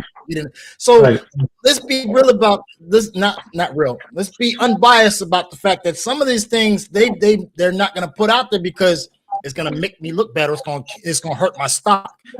Look, I'm unmoved by any of that. No, I think that a man that can have 4 or 5 women aligned with him and they're not going anywhere, that actually looks better in the entire world. Most men envy that. Most women swoon over the idea that, oh, he must be somebody real successful and good and bad and this, that, and the other. If he got 5 women that's like in order and they are locked in. No, actually, it's not a shaming tactic. Right. I would say it's the complete opposite. Most men wish they could be in a position to do that. But here's the thing. Let's take Neil, for instance. Look at the flack that this man caught. As soon as he said, I was a cheater. Then I came to the realization, started reevaluate myself. Sorry. Oh, you know what? I'm sorry. You can't hear me? Can you hear me? Yeah, I can now. All right. Yeah. So let's take Neil, for instance. He started out as a cheater, did some self-evaluation, after doing this research, and was like, yo, very much like myself. And he was like, you know what? I'm not a monogamous individual. There's actually something out here that actually, oh, all right. So he started doing the research. He started looking historical and this, that, and, look at the history of, oh, wow, this is me. This is what I'm supposed to be. Oh, okay. Moment he said that, oh my God. Nobody wants to work with him now, or they're working with him behind the scenes. He don't want to put his name. I don't know about that. All type of stuff. Oh, I don't think he's not. I doubt that he's not getting work because of his. Listen, that can't possibly be true. That he's not getting work because of his preference and relationship status. Because why would anybody shame that when you got men on men and women on women? And this type of behavior. But again, that's something that's more admirable than to be shamed, right? I thought it is. One would think, and that's my thing. I think they would accept that before they would accept seeing 2 men walking, holding hands in the shopping mall, or 2 women. One would think. They would. When you have these individuals. And this is what I was saying before, when you have an advocate voice, you see what I'm saying? People aren't speaking on poly, people are tearing down polygamy. People are speaking up. Hell, they got a whole community, gay flag, the whole 9. We don't have a poly flag. You see what I'm saying? Like there's a symbol, but it's not embraced the way homosexuality this is an absolute fabulous point. In fact, wow, you catch me far on this point. I will say this, and now I would say this. I would reiterate this, dude. You know how they strongly advocate for gay marriage? Mm-hmm. I think there should be a movement. It's a perfect time to take advantage of a movement while they're simultaneously trying to push for that. Then you push for this too in the country. Hey, if you don't do this, then hey, I want to push for this. Hey, because I got like 10, 20 candidates right here, government, that want to be married here. They looking at me as king. What's up with it? How you gonna have like right gay marriage advocates and protests in the streets for all of this stuff, and you're putting money as a government. You got certain political figures that's funding this type of thing. Mm-hmm. So then why not fund this too? We're talking about preference. We're only talking about preference. So it's nothing wrong with that. Again, man, my argument is not against polygamy. Right, right. My argument is that it just doesn't work in today's societal Right. norms. That's And my whole argument. I can agree It's with not you. as successful Right. as a two parent as and the reason why is because it's been heavily promoted as a good thing to be monogamous. And how do we know this? Because the children, when they grow up in this two parent household, they tend to be more happy than not. Say that one more time.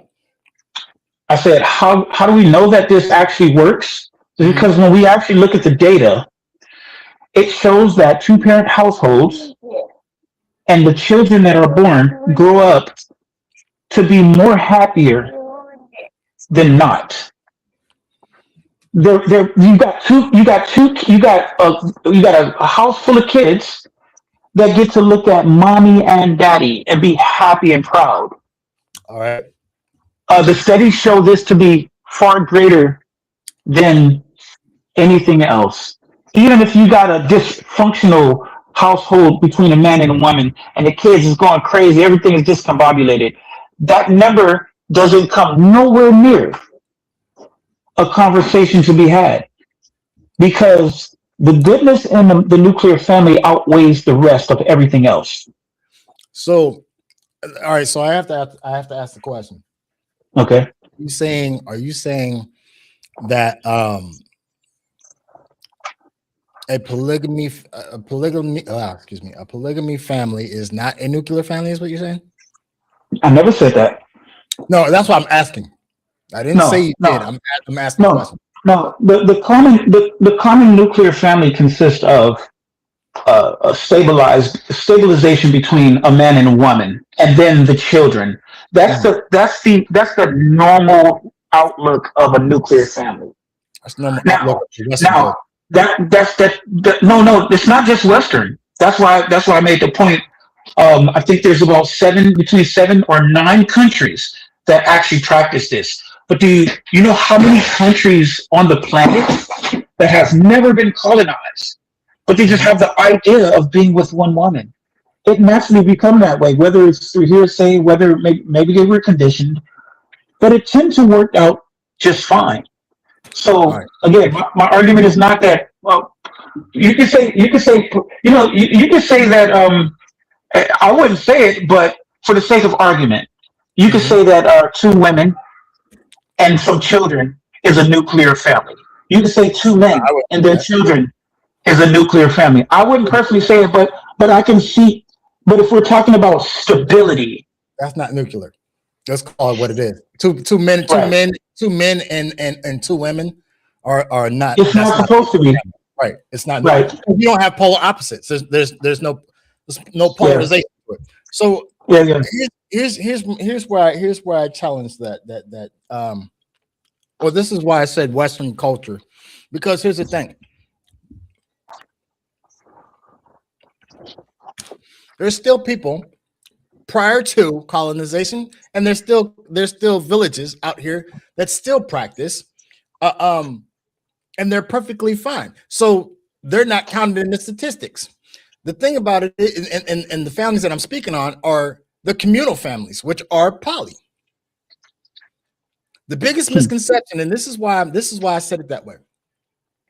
The biggest misconception when you speak on poly, it's simply a prefix that means many. Everybody assumes that it means sex. It has something to do with sex.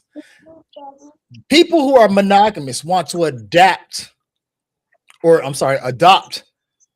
pieces and traditions and policies of polygamy, but don't want to acknowledge it. People say, oh, it takes a village to raise a child. That's polygamy. Neighborhood watch, the whole concept of neighborhood watch, that's polygamy. When we were kids, if you got out of pocket up the street and Mr. Smith saw you, he whooped that ass, and then he took you home to your parents. That's polygamy. That's not monogamy. It's not about sexual practice. It's about community. And that's where people get the biggest misconception. So here's an interesting thing. You're going to use that for the argument of Polygamous relationship. That's two different things, actually. Not what I'm saying. That's not what I'm saying. What I'm saying is the reason why it doesn't work in the society that we're in. What kind of stove do you have? A stove? Some electric thing. It's electric? It's like an electric, yeah. What kind of dryer you got? Let's see. I think it's a gas. I don't know if it's a gas or electric. I think it's electric too. Yeah. It's electric. Most likely. Electric gas. Electric stove. Electric washer dryer. Right. So it's safe to say, if I were to come to your house with a gas stove and a gas dryer, it's not going to work there. I got to convert some things. Society that we are in, historically, you will find that there was polygamy. It was converted. Yeah, we've already established that. So yes, in today's society, yeah, okay, it may not fit. And that part I will agree with you. It's harder, okay, but it can work. Because if it didn't work, you wouldn't have the Mormons, you wouldn't have the Amish. The thing about it is the way they work successfully, they're not a part of our government. They're not a part of the system. They're self-sustained. Yeah. So I'm not mention saying that. Works. To have your own, and that's another thing you said financially. Right. They spend their own, they spend American dollars, don't get me wrong. They you've seen Amish markets. They come out here, they get their money, but then they take it back to their communities. You see what I'm saying? Yeah. And that's but the point is, it's still money. It's still money, though. There's still resource we're talking. And if an Amish man can't provide or have resources, then the woman, matter of fact, their community is not even going to deem him worthy yet. They're going to call him still a young man, a young boy, adolescents that still need to learn, find his way. Even in their community, they have a dynamic that is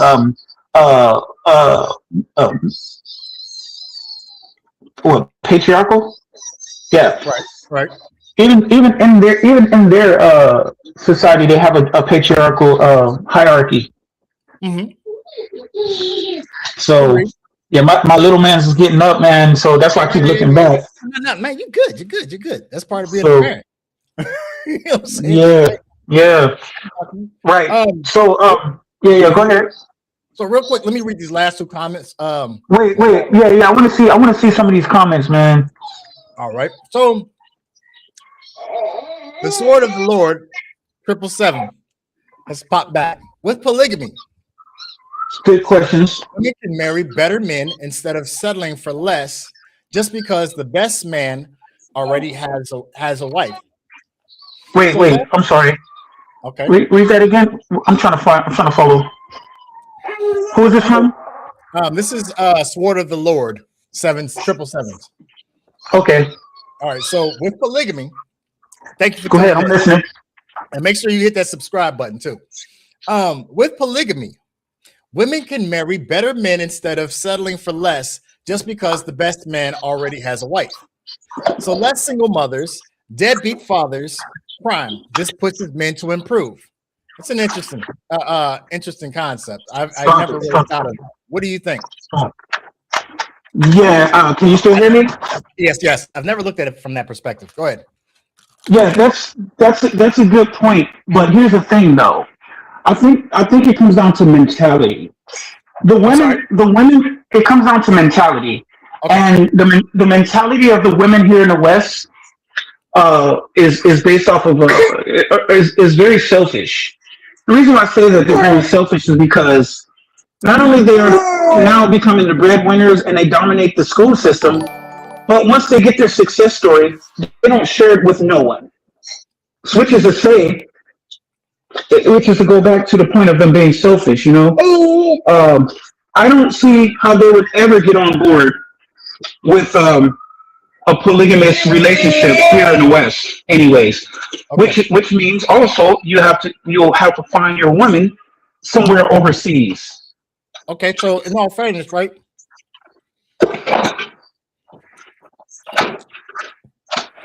In all fairness, right? Do you feel that's a bad thing? No, I mean, listen. At the end of the day, I didn't want at to. the end, I don't want to get. I don't want to put out anything that you don't want to talk about. So that's hold why I on, hold on. said. Let me finish though. It's a two answer to that question. Absolutely. There's a no within itself. It's not a bad thing as in it being someone's prerogative and wanting to do this Okay. and go and find women who can get into their frame and do this. Okay. However, the question then becomes: do we want a society like this Why not? in America? Do you want a society like that here in America? Why not? Well, Pros and cons and everything. Why not? yeah. So you're looking at a whole system changing, and I don't have a problem with it. I know you don't. I don't have a problem with it, but again, and even in my position, even where I am at 53 years old, Okay. I wouldn't care. I wouldn't care to to exercise having more women, even though my woman is. I won't disclose her age, but she's okay. She's in her 30s, early 30s, mid 30s, Right. and she gave me 5 children. Uh, I, I believe in procreation. I Mhm. think it's the most beautiful thing that a woman can do is give birth. I think it's the most extraordinary thing that we as men can do is partake in the production of children. But even with that said, I don't have a desire to go out and get the next young chick, 25, 28, 28 years old, get a couple more kids out of them. I think I'm good. Right. I think I'm good in life. But for the next generations to come,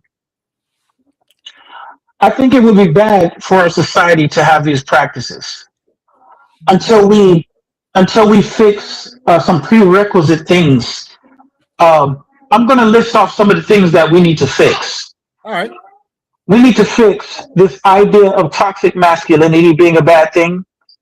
We need to fix this idea that there's a multitude of. Come on. Real quick. Can you toxic masculinity? Mhm. Can you explain that? And there's Yeah, a reason why I'm asking this. Go ahead. Can you explain that? Yeah, toxic masculinity doesn't exist. Thank you. Some progressives that came out of nowhere, they heard a conversation that a professor was having. I forgot which college it was, but it was a debate.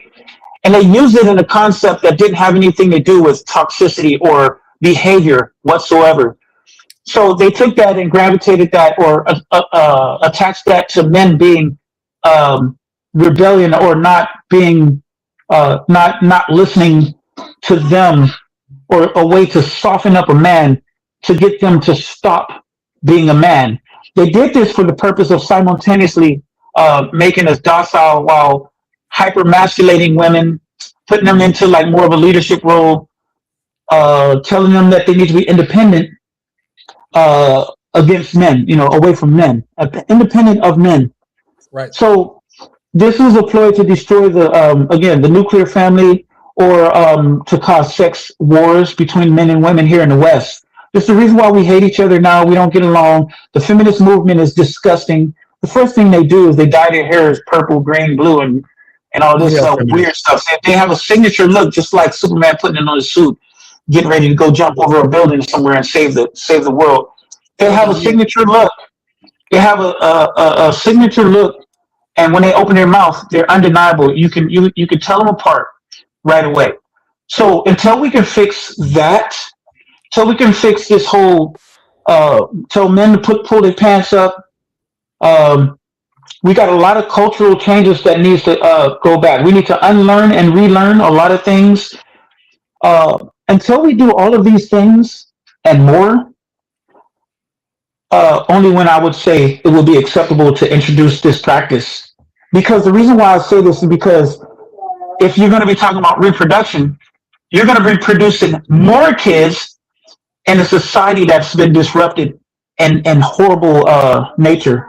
They took away the nature, and they created a delusional false reality that leaked over even into the government, that's making threats that if you don't refer to people as a certain gender pronoun, you can be fined and penalized, you can lose your job. This kind of thing needs to be completely thrown out of this country before we can bring in a polyamory type practice. I'll tell you why. Because you're talking about a multitude of women, aka, and we don't want to bring more children. Can you still hear me? Lost you for a second. Go back and rerun that.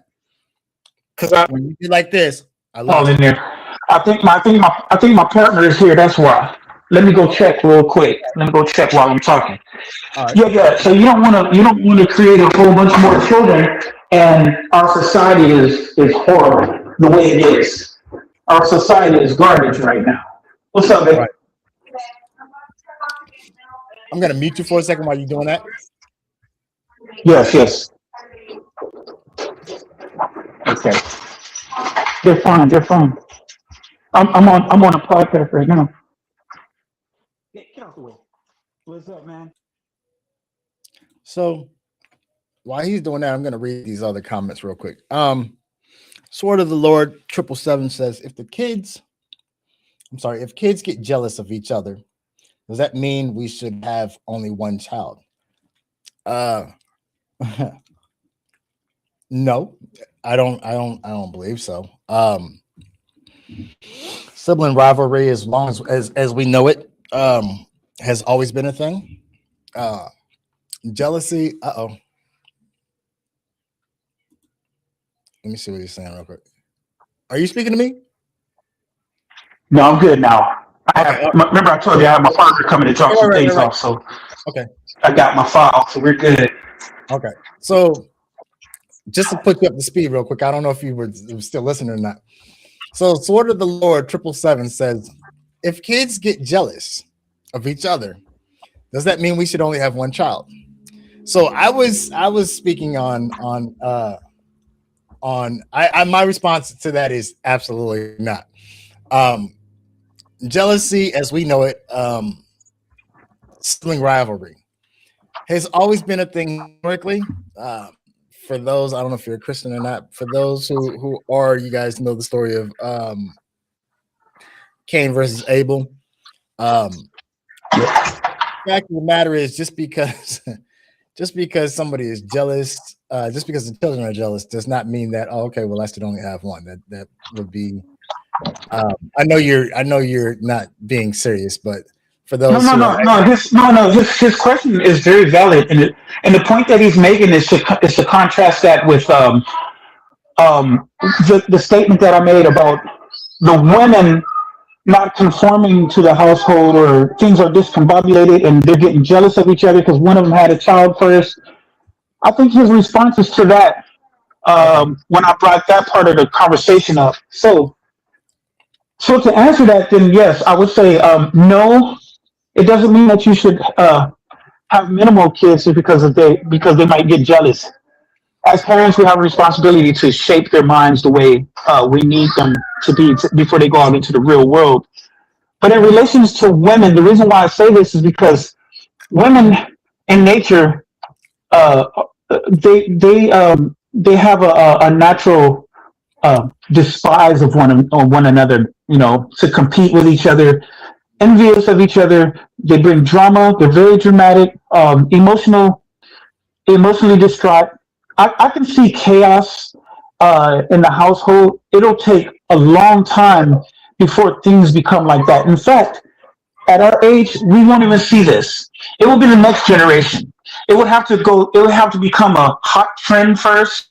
It would have to become recognized as a good thing, or you're successful. There has to be some good talk behind it in order for it to be sold at this point, because it has such a stigma behind it right now. Yes. That has to be, like my brother said, it has such a stigma to the point where it's been talked bad. It's been put under a negative light.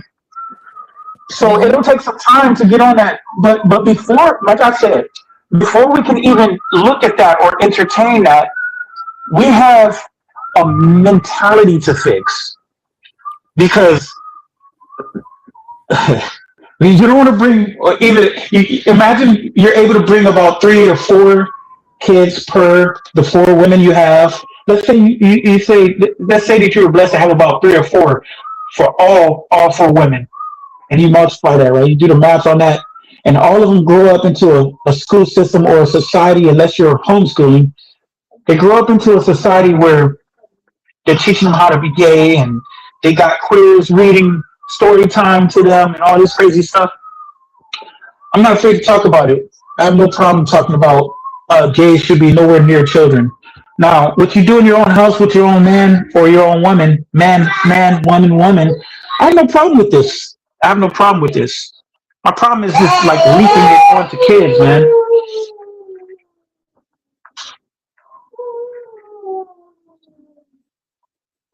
Go here. I doing some parenting. My bad. Yeah. I was But getting yeah, feedback. but that's a good. That was a very good question from Sword of the Lord 777. That's a really good question, man. I'm That's digging it. one that, to be honest with you, that's a question that I wish that somebody like Jordan Lee Peterson was in could answer a question like that. That's how good of a question that was, actually. I don't know if you know who Jordan Lee Peterson is, but he's a professor out in Canada. Dope.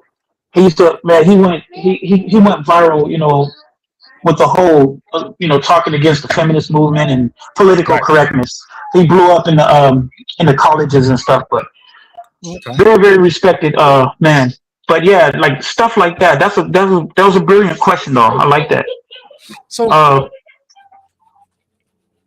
ooh, my bad. hold on. I'm looking at what Jamie said too, right? Yeah, I was looking at Uh, that too. she said having more adults that loves and care for the kids is beneficial as well. Yeah, if they're your family, if you're your grandma, aunts and uncles. But I don't expect. I'm gonna tell you something. This idea that it takes a village to raise a kid, no, because every other person in their household has their own way of raising their kids. They have different personalities and different belief systems. So to an extent, yes, when it comes to like watching out for the well-being, a child running too close to the street, yeah, that's common sense. I would appreciate my neighbor to be like, hey, I'm gonna tell your mom and dad, get your butt over here. Boom, little power in your butt. It was nothing wrong with that back in the day.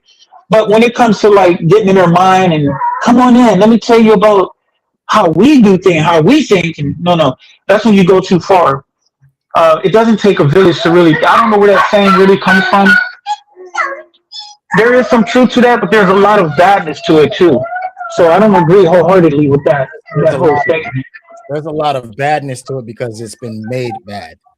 You got to No, realize there's a lot of badness to it because bad things happen to kids. For example, again, it's I been mean, made how bad. many people didn't touched on? No, how many people didn't touched on other people's kids, bro? How You know many what I other mean? cultures? How many other Because cultures in the because rainforest you live trust like that and never been touched? the problem. Say it again. How many other cultures before colonization and even to this day that live like that in the rainforest and have never been touched on a child and nobody's touched on a These are barbarians that used to just take people's white women, man. child? And they would take the chance of taking the spear. They fought in battle. Listen, the women that was recently married in the tribes would still get offers to battle for their hand. Like we will spear each other for the hand. You weren't the right mate. I am the stronger mate for. I will battle you for your wife, and I'm going to take her. That's the mentality, bro. Why are we pretending like this didn't happen back in that time? Okay, I'm not saying. Listen, I'm not saying because that's just like saying, okay, well, cannibalism. That's a thing. It happened. I'm sure there's still cultures that actually do it or practice it. Yeah. However, that's not all of them. So to say that they're all like that is you see what I'm saying? Never say all. No, nobody's saying all. I'm No, saying nobody's. Yeah.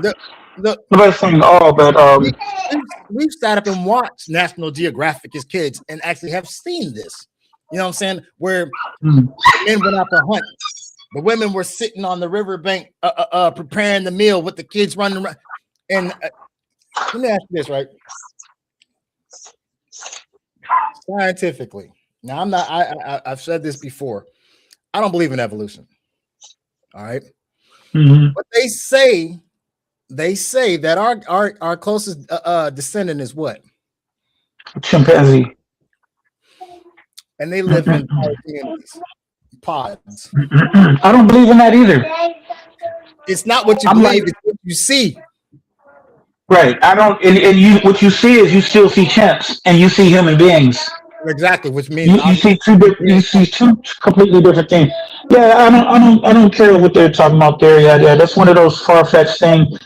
And I'm with that infamous question. Why are there still chimps here? Why they don't know how to change it to humans yet? They don't know how to become men. I'm with you on that one. Well, that's why I said that's why I said it's said. That's why I said from the beginning.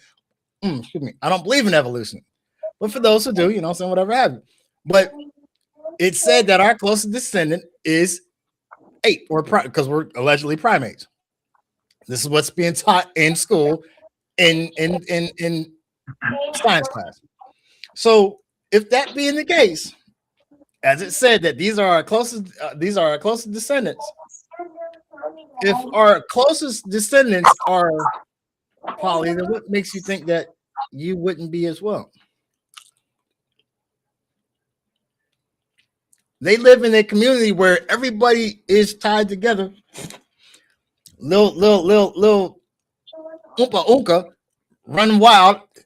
Somebody snatch him up, pow, grooming each other, this, that, and the third. That ain't your mama. That's somebody, your mama over there. But yet and still, she go on, snatch him up. You see what I'm saying? What makes something natural? Instinct. Okay. Instinct. So, okay. If it's instinct, if we're talking physical, then we're talking about the elements. The elements: earth, wind, water, fire, natural. What are we talking? That's such a broad. Okay. What makes something natural is it's found in nature. We are allegedly considered animals, correct? On this planet, there's 3 forms of organisms: plant, animal, and bacteria. Human beings have been classified as animals. Right. Look at the other animals. The only thing that allegedly separates us from them is the fact that we have the ability to rationalize and reason, whereas they are instinctive. But those of us who have come into this higher consciousness or whatever have you, recognize that we still can relate to that. We just call it our lower selves or our primal selves. Yeah. So in that instinct, because we have this superiority or this God complex that says that we're better than everything else on the planet, when in all actuality, we were doing more damage than anything else here. So the question that I asked was, what makes something natural? It's found in nature. You don't think that we're the best thing on the planet? You don't think that humanity is the best thing on the planet? Absolutely not. We're like a cancer. What do you think is the best thing on the planet? Everything that's natural. Everything that's natural. But we are natural. We're natural organisms. We just have the ability to we have the ability to evolve through the conscious mind and thought process.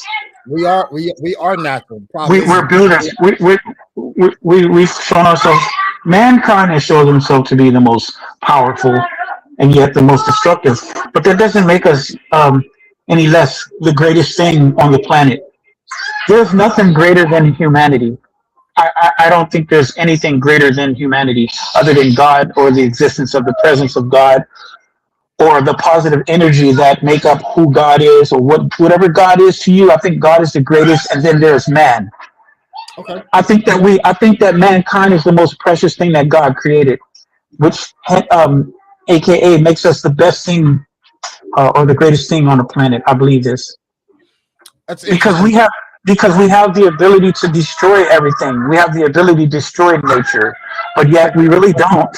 I think the general consensus of mankind sincerely want to save the world and want the world to look beautiful. So with that said, with mankind, we had even the men in power. I would argue they had the chance to destroy nature, but they haven't done so yet. Instead, I would argue that they try to preserve it by holding out and trying to use science methods to sustain the life and existence of animals that's gone extinct. Let me ask you a question. God is the greatest architect that ever graced this planet. God, Hmm. I mean, if you want to call him an architect, I think God is the greatest um, imaginable to anything, whether it be it physical or mental. Yeah, I think God is the greatest. Yeah. So God is the greatest architect. My Hey, question again. He's fine. He's fine. So again, my question is: God is the greatest architect that ever graced this planet. so you calling him architect? I'm not. I don't refer to God as an architect, but go ahead. For the sake of argument, I'll follow. The reason why I'm saying architect, right? What is an architect?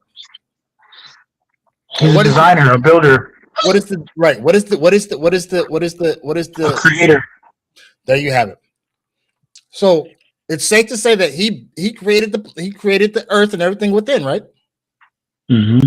So I'm not saying it in a derogatory term. I'm just putting it in human words so people can Okay. understand it. I'm not going Yeah. anywhere with it. Yeah. It's no sideways. So if he's the greatest architect that ever graced this planet, what makes us as human beings think that we could do it better by changing what he designed? Yeah. Nobody's saying that. I don't think that the intent of the vast majority of mankind is going out there thinking that I'm better than God, so therefore I should try to reshape or redo what he's done. I don't think the average man whose followers and are humbled to the hand of God is thinking like this. I do think that we have a certain portion of people who are godless with a lot of money and power who tend to play God, and you might see the behavior in which they are portraying their actions, and as they're trying to become the new face of architecture or architectural realms. Okay, so my question to you is this then, since you put it that way. Do you believe that there are more godless people than there are God loving or God fearing on the planet? I would say yes. There's more godless people because even in the good book they say that when they speak about how hard it's going to be to enter the gates of heaven. Mm-hmm. Now there's, I mean, the caveat is, of course, there's people who are non-religious. They might not believe this and stuff, and that's fair. Right. But the book even says, the book speaks on how difficult it's going to be. It's going to be like entering. It's like a camel entering through the eye of a needle. Correct. Very scary. Very scary concept. So with that said, I would go on the record, and I do believe that, even with my struggles as trying to be as God fearing, godly, and spiritual as possible, my flaws have been shown to be as sinful as I gave my worship and praise. Mm-hmm. It's very difficult. It's been very difficult in my life, Mm-hmm. as it has many others, even those who walk very faithful, very, very hard. So I think that it's more godless. But when you say godless, are we saying people who are completely like without God, like I don't believe God's existence and I completely rebel? Are we talking like that, or are we talking? I don't Because know. if you said okay. godless, I just used the term. I don't know. Well, for me, when I say godless, I mean without God, without God in your life. So there's different ways to look at it. That's why I wanted to see how you're receiving it. I only gave it because you gave it to me, so I gave it back to you. I didn't know how you. Yeah. I just want to see how you're understanding it, though. So when I say godless, I mean like people who are doing things that are not worthy of good, or things that may be good, or perceived as good. Godless. This will be godless. Okay, so Um, a, a godless act, for example, would be like set somebody's house on fire and take all their kids for hostage. That's a godless act. okay, And I don't mean to get off into. I'm not going to get off into that because I know that last time we had a conversation about what is good. Well, we know what is good because you can feel it. We know okay, what is bad. We know what is bad because you can feel it. There's a clear contrast. There's a clear difference between good and bad, or good and evil. People tend to do things good for others because it makes them feel pleasant. okay, People do bad things because they have a brewing of anger and hatred in their heart that make them want to lash out and spread that pain to the next individual, whether it's a dagger in the chest, a bullet to the head, a push off of a cliff, mm-hmm, a self-inflicted wound. mm-hmm. So so and then we know this is bad because the rest of the people that are affected by it are now down in energy, now low feeling, now feel traumatized, now having bad dreams. This is a bad thing. This is a bad feeling. So, I mean, we can go deep and try to define what is the different, what is good and bad, and do we need both and all that. We don't need. That's a different conversation. But I just wanted to express what you know the typical and the most logical description of good and bad would be that Okay, how I describe it. gotcha. So based off of what you said, as far as godless, I ask the question again. Do you feel that there's more godless than God fearing or God loving on the planet?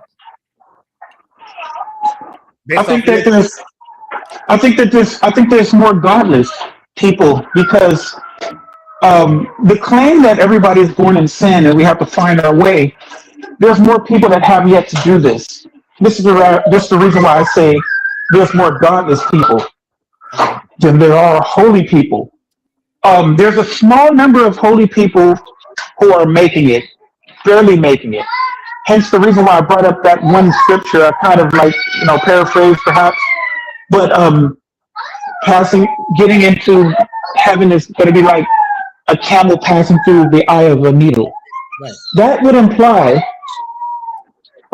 parallel or paralleled up with my thought process in this, that it's more people who are godless and Okay, have not found their way. So yes, there's more people godless.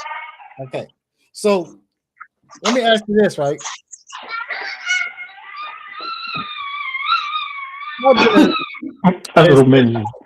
no, he cool, man. He cool. That's you Yeah, chilling. I'm gonna have to get out. I'm gonna have to get out in a minute. So I'm gonna have to get them. I'm gonna have to get them fed. Get them belly fed. I We're dig gonna it. all go down and have some daddy and son I feel you. uh, dinner or lunch. But go So ahead. Sorry about that.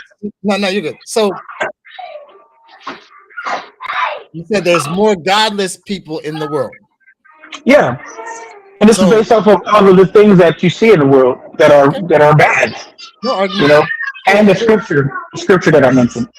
no problem. So my question to you is this: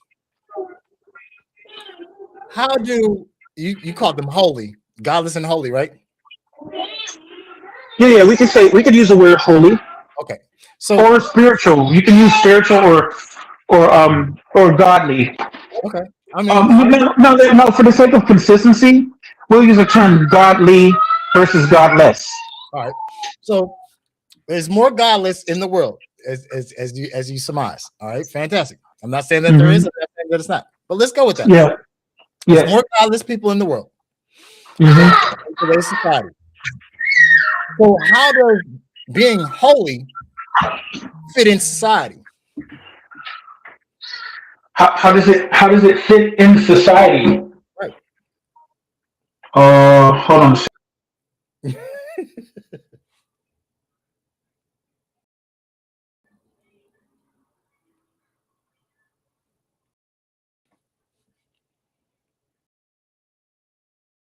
Your call is. Sorry, I had it muted. I was trying to get some better lighting, but so you're saying how does it fit in society? Mhm. In today's society, how does holiness fit in there?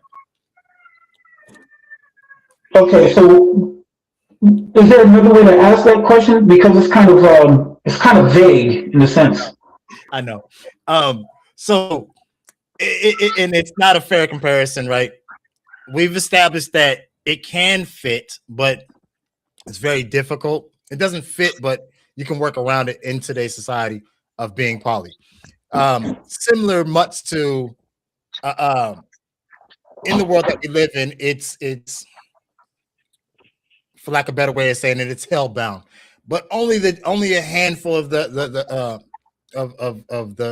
holy or righteous, godly, as you said, is the term that we're using. The godly will be able to navigate and make it through. You see what I'm saying? And essentially, it's similar. It's a similar thing. It's in this world that we have, and this is what I was trying to convey when I said about the game. I want to go back to the question though. The question that's asked is, how does it fit into society? Mm-hmm. Knowing that this is a godless society that we live in. Yeah. How does it fit in today's society? Well, it fits in this way. To be godly is to recognize a goodness among people, a goodness among the community, a goodness among your brethren. That your idea is to do well by them, is to do good by them, to do good by the children. So it does fit into society. And when you try to put it to practice, because the ideological nature or concept of it is that it is good practices, and everybody overwhelmingly adhere to good practices than the latter. So yeah, it's accepted in society, and it fits in society because it's acceptance, because of everybody's innate um, proclaimed ability to adhere to the concept of. That's my answer to that. It fits into society in that manner. It's simple. It's simply put, everybody liked goodness. Everybody could relate to goodness. A father walking his child would rather know that that neighbor that has killer dogs understand to lock them inside the cages and ask you permission when your kids are coming out, sir, because I want to make sure that my monster dogs are nowhere near your children. That will be a good act, and it's good in society to have that type of people with that mentality. Versus, nigga, when your kids come out, you better make sure my dogs ain't out because they bite them. Oh, well. You see what I'm saying? That's the difference between a society of a person that's a godly individual, because God keeps us grounded. Okay. Whoever God is to you, if he's good in nature, like we know that God is supposed to be, then he will move in people in a way that is trustworthy when other people see you because of your walk with God. Versus somebody who is just kind of like walking around godless, don't have no fear of who he is, who God is, the existence of, and he's living life, on the edge. Much more dangerous to be around, not trusted in society, worrisome, especially around women. The women see this. So not to get too far into it, that's my outlook on it. That's my worldview. And my answer to whether or how godliness fits into society. I think that was a question. Right. And so I went too far. No, maybe didn't. And so here's the thing, right? I agree in what you're saying. The thing about it is, and I mentioned earlier in this episode that you have an advocate voice that enforces and pushes that. You know what I'm saying? Yeah. Not only is it in you, not only is it in something, and not only is it in you, but something that you practice, but you also have people that are reinforcing this audibly. You know what I'm saying? Okay. Whereas with and to tie it around, you have people that are audibly trying to reinforce the concept of monogamy, but polygamy is constantly being torn down to the point where it's only projected in the negative light. There's pros and cons in everything. Okay. I'm not monogamous at all. You know what I'm saying? And I have no problem telling the person this. There's pros and cons in monogamy as well. Yeah. So we all know the pros of monogamy. How many people are willing to accept and look at the negative side of monogamy? Okay. Now, when it comes to polygamy, wait, can you point out some of the negative things in monogamy? Are you willing to go on the record? Are you willing to go on the record? Yes, I am. And call out the negative things. Go ahead. And I have in the past, and I have no problem doing it now. So, okay, go ahead. Monogamy. First off, the prefix of monogamy is mono, meaning singular or secular. This reinforces, excuse me. This reinforces a selfish mentality. Mine. You are your own person, your own individual. Are you reading that? Where are you reading this from? I'm not reading it from anywhere. Where did it come from? Let's look it up, shall we? Yeah. Okay. Yeah, I want to know where the selfishness part come from. And I want to know the source because it sounds like it might be coming from a source that's grounded in kind of like rejecting the idea of what the laws have become over time. So it might be a group or organization that's pushing back on that and looking to call it selfishness, which could be the case. But I just want to see where the source derived from, so that I have an understanding of, I might have a certain outlook depending on where it comes from. Okay, so let's break down the etymology, right? Let's start with the etymology, the breakdown and understanding of words. So we have to understand that the beginning of the word is a prefix, correct? So the prefix of polygamy, polyamorous is poly.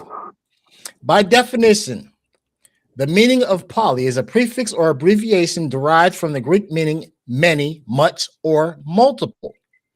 Okay. It is commonly used in technical terms, polyester, polymer, scientific language, and a shorthand of polyamorous, consensual multiple partner relationships. Synonymous include multi, multiple, numerous, and many.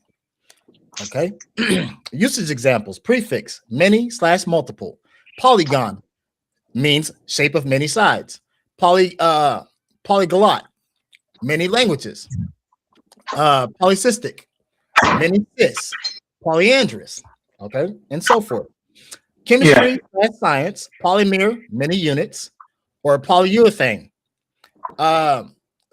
Social / shortened, she is poly, short for polyamorous / non-monogamous.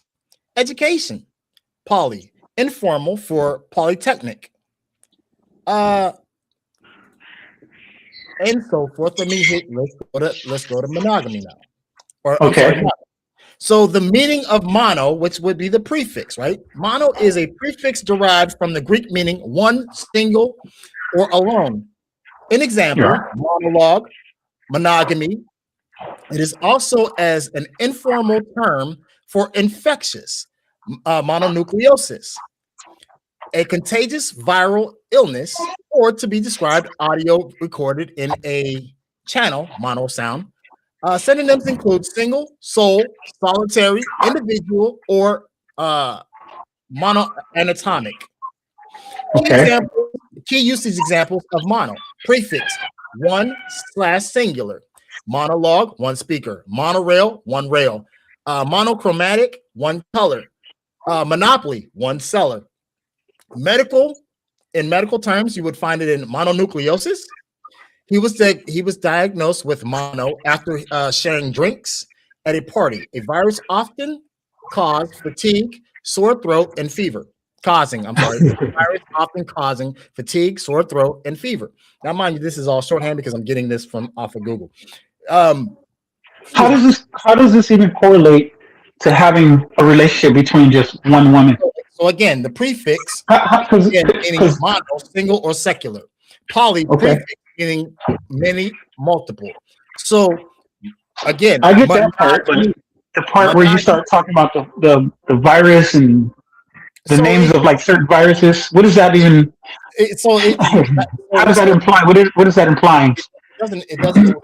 Implying is it's a prefix of mono. Mono meaning singular, secular. One. Right. Yeah. Solo, plural, one. Secular, which enforces the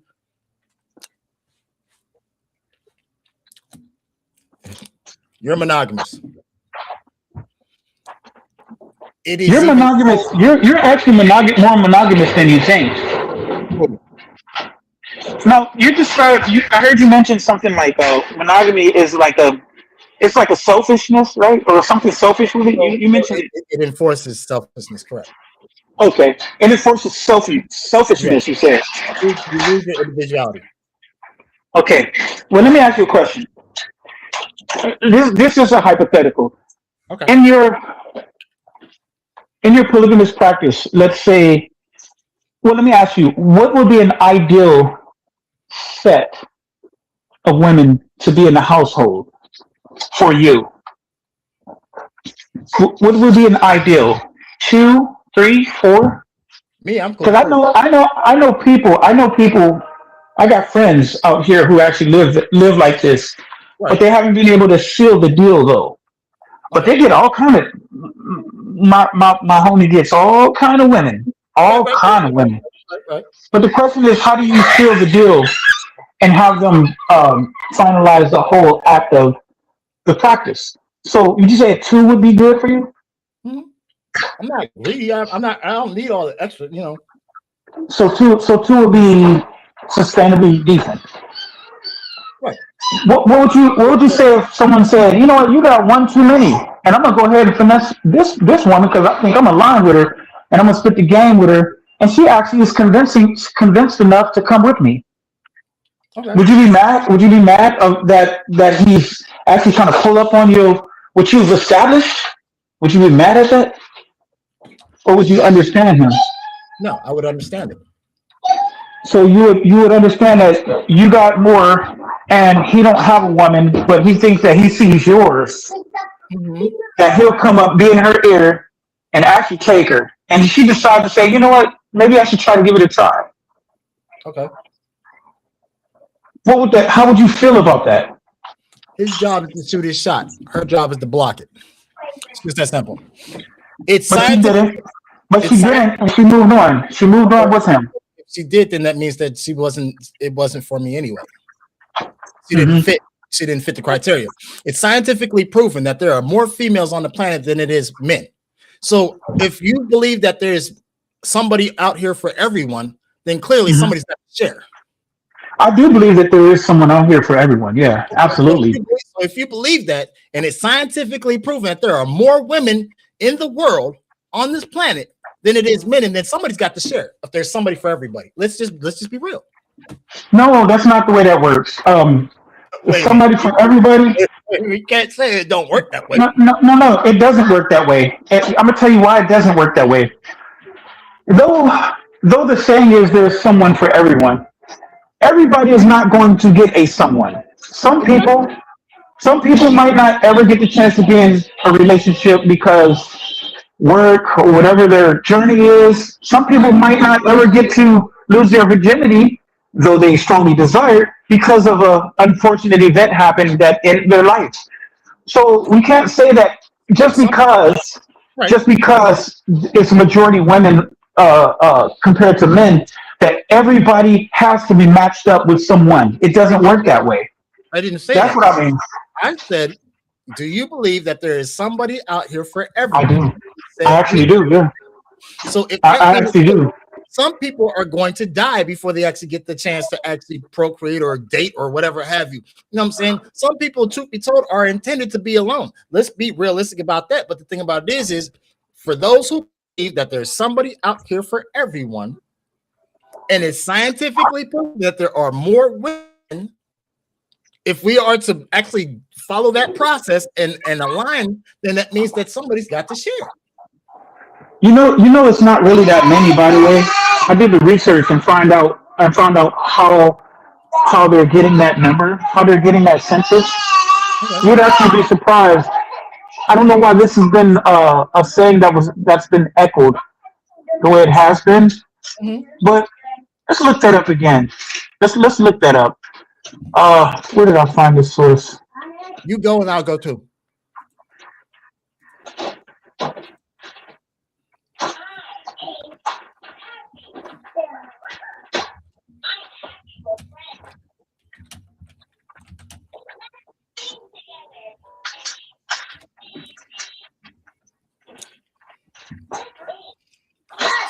So now it's been changed.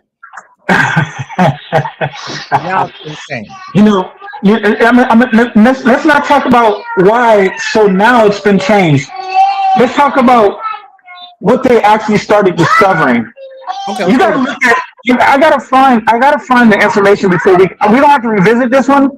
But I need to pull up the studies on why they started saying and started discovering that there always been about an equal balance. There was never been really more females to men. They've been saying this, but they go into why they've been saying this too. Okay. But it turns out to be untrue.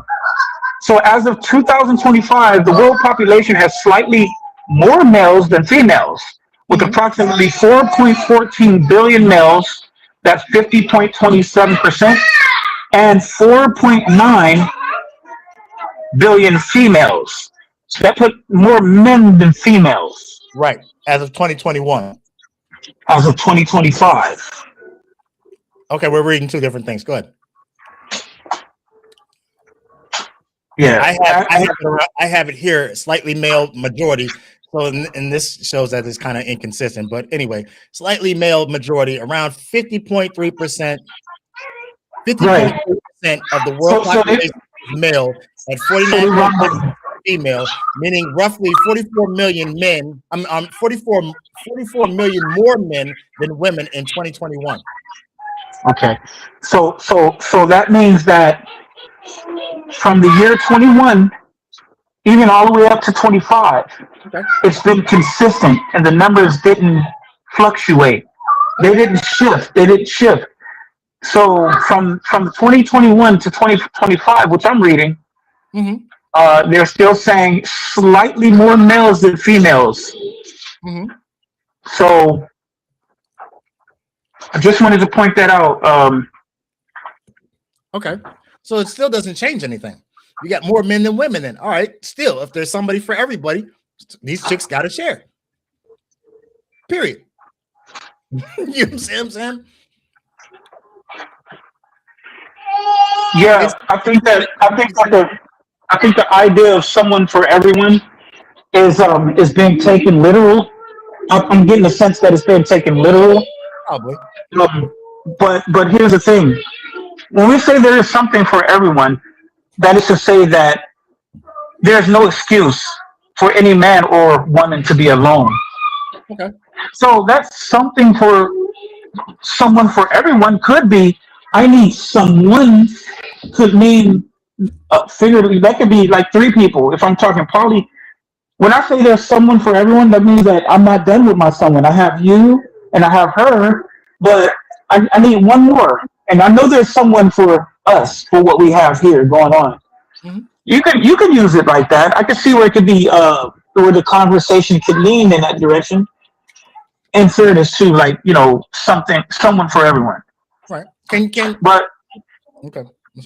I'm sorry. Go ahead. You got more questions for me though? Yeah, I do have. So do you feel or do you believe? Let me clean that up. Let me ask this question correctly. Not do you feel? I don't give a damn how you feel. Do you believe? Because we don't. Feelings are opinions. Do you Think is believe? good. Think is good. But go ahead. Do you believe, or do you think that you can love more than one person? You have a wife, but do you think that you can love another person at the same time? Well, how are we defining love, first of all? Not a good question. There's Okay. different. There's different variations. Well, let's do that. Well, then let's do it like this. Do you believe that you I'm can gonna, I'm gonna, romantically love somebody else? I'm gonna give you the answer this way. Okay. I love you. I love my children. I love my wife. I love my daughter. I love my sons. I love some of my friends. I don't think I have friends, but the point is, yes, I'm in that aspect. I can love more than one person. That's polyandry. See, the thing about, and this is the thing. No, it's not actually. I'm not polyandry. I'm sorry, polyamory. The thing about it is again, taking things into context, and the thing about it is a lot of things are blown out of context. Poly simply means many.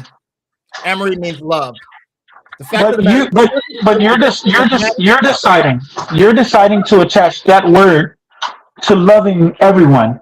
I don't think that's called polyamory whatsoever. Let's call it having a big heart and loving everyone as your equal. Okay, so That has nothing to do with polyamory. The definition is in itself. It says specifically what polyamory is. It does not say romantic love. The thing No, I didn't say that either. But it doesn't say loving everybody all at once. No. It doesn't say that. You just made that up. No. I didn't say all at once. I said the question that I asked you was, can you love more than one person? Yeah. Okay, that's all I said. The thing about this is, all right, so here's the thing, right? Let's take it out. Let's take it. But that has nothing to do with polyamory, though. That's what I'm saying. By definition, polyamory, poly meaning many, polyamory means many loves or many loves. So the thing about it is, let's take away, because again, like I said, poly has a negative. I can't let you do that. That's not the definition, bro. That's not the definition. It's not at all the definition.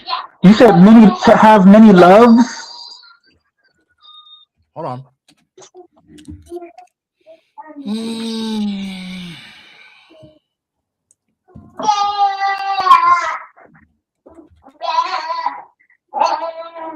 The only thing polyamory is saying is the practice of having or being open to multiple consensual and ethical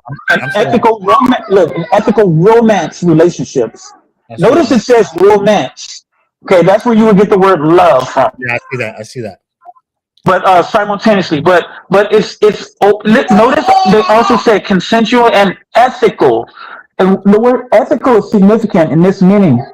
This is the reason why, and then I'm gonna have to get my little men some food. This is the reason why this is very important to look at. Ethical. So that means that it's not a bunch of senseless orgy type stuff. Right. So it kind of wants to attach it to a moral compass of religion, to respect the sweetness of the concept, if you want to call it this, of polyamory or being with more than one woman. And it doesn't, and for the record, ladies and gentlemen, if you're tuning into this, it doesn't work the other way around. A woman cannot choose to be with 2 or 3 or 4 husbands. They call it polyamory. Yeah, we can't call it that. Polyandry. We call that being a whore. And I'm gonna leave on that note, bro. But you got any more questions for me before I go? No, go ahead. Well, here, let me do it this way. There's a question on the floor. Actually, it's not a question; it's a comment. I think. I don't say if it was from your guy, Sword of the Lord 777. If you want to touch on that, if not, that's on you. Where he said men die more often than women. Mm-hmm. And because they live more dangerous, work more dangerous jobs, fight more. There's also more men unfit due to crime. I would absolutely not dispute this, as this is the most logically sound thing. I mean, it's like common sense, to be honest. No argument against that. That's a fact. I I just mean, it said, is what it is. I knew he was responding to what you were saying, and that's why I said I don't know if you wanted to touch it or not. Yeah. There's no. I have no. I have no opposition on that. That would even put us at a higher advantage as far as the census advantage the highest populated number. If you're factoring those who die, the majority who die are men. So that's another good factor to point out.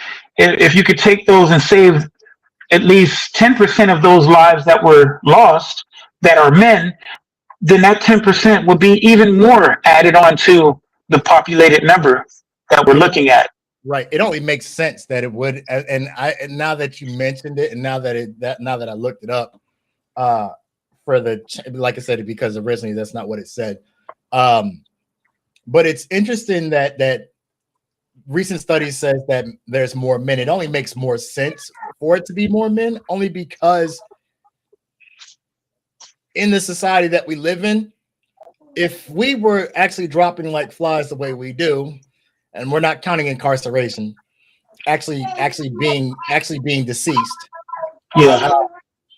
If we die at an alarming rate, well, then there would be no way to reproduce, because you got to wait. Well, legally, you got to wait for these guys to become of age to actually reproduce, and the whole, you know what I'm saying? The 9-month process, this, that, you'd never catch up. Yeah. You'd never catch up. Listen, man, little bro, listen. Just tap me in on whatever the next topic is going to be, man. I look forward to whatever the next topic going to be. I'm going to be looking out and checking. If you're ever going to touch on like abortion, I'd love to be a part of that. If you're ever going to touch on ICE, which I was actually a part of, I would share those stories where I worked for the USCIS and for FPS, Federal Protective Service, when I was part of Department of Homeland Security. Got all my credentials to back this up. I'd love to share what is actually going on, which certain media outlets is not and will not share with the general population. What's happening is an incitement of an actual civil war. We're very close. But I'd like to tap in on that kind of stuff. Perhaps Donald Trump, the Nicki Minaj phenomenon. If anybody want to, that might be something. So my earbud's about to die, but go ahead. So here's what I'm gonna say. Hit that DM. Give me some topics that you would like to discuss. Got you. We got 5 viewers. If you guys have anything, go to Tell It Like It Is. Make sure you hit the follow button over there on Facebook. We're on all social media. Hit the DM. And real quick, I want to give a shout out and salute to all of your viewers that chimed in. I appreciate the discourse. You got Jamie, Antoine, Beth, Tiffany, Swords of the Lord 777 over at YouTube. I want to say thank you to those folks who chimed in and gave us their time. I know sometimes things are, we have our own belief systems, our own worldview. We have our own opposition of things that are said. Nothing is ever intended to hurt or offend anyone, though we should be strong enough to speak the truth. And I salute the audience, and I salute you, my little bro. Absolutely. Hey, man, and on the record, man, happy birthday, man. I know. That's why we had to push the show back to today. That's what 53 look like. Hey, man, 47 right here. And for those who are I still be on that basketball court though, man. I'm still doing it. I still on there. Still cut up. Yeah, I hit the bag. I do all that, man. All right, but salute everybody. One love. 100. Oh, and if I may, check me out. You can find more of me at Trackbox Studio. I run a professional music business here. I'm getting ready to start a non-profit out here in H-Town. It's about to be big. I'll keep you soon. I'll keep you posted up on that, little bro. I'm actually in Absolutely. the middle. I didn't want to say anything, but I'm in the middle of doing a movie too. Nice, I nice. tell you, I'm actually doing the music, so I'm doing all the editing. So I'm the That's good. chief sound engineer for this movie that's getting ready to come out. Lovely, So love. I'll keep you posted on what it is. It's pretty dope. Please do, man. Please do. And thanks for, Yeah, man. Thanks for being in here today, man. And like I said, man, shoot those to me, those ideas. I'll sketch them. for sure, for sure. All right, all right. Peace and love, everybody. Love you, man. Love you, man. For those who haven't figured it out, that's my older brother. I don't know if you guys saw the resemblance or whatever have you, but yeah, that's my big brother right there. Shout out to him and the family. Well, there you have it, you guys. Another successful, great episode of Tell It Like It Is. Thanks for tuning in, and I hope to see you guys on the next episode. For those who are curious as to what the next episode is, the next episode is will air tomorrow, June 30th at 8 p.m. The topic will be, should your husband or wife come before the children? Should be an interesting discussion. Make sure you guys tune in. See you guys there.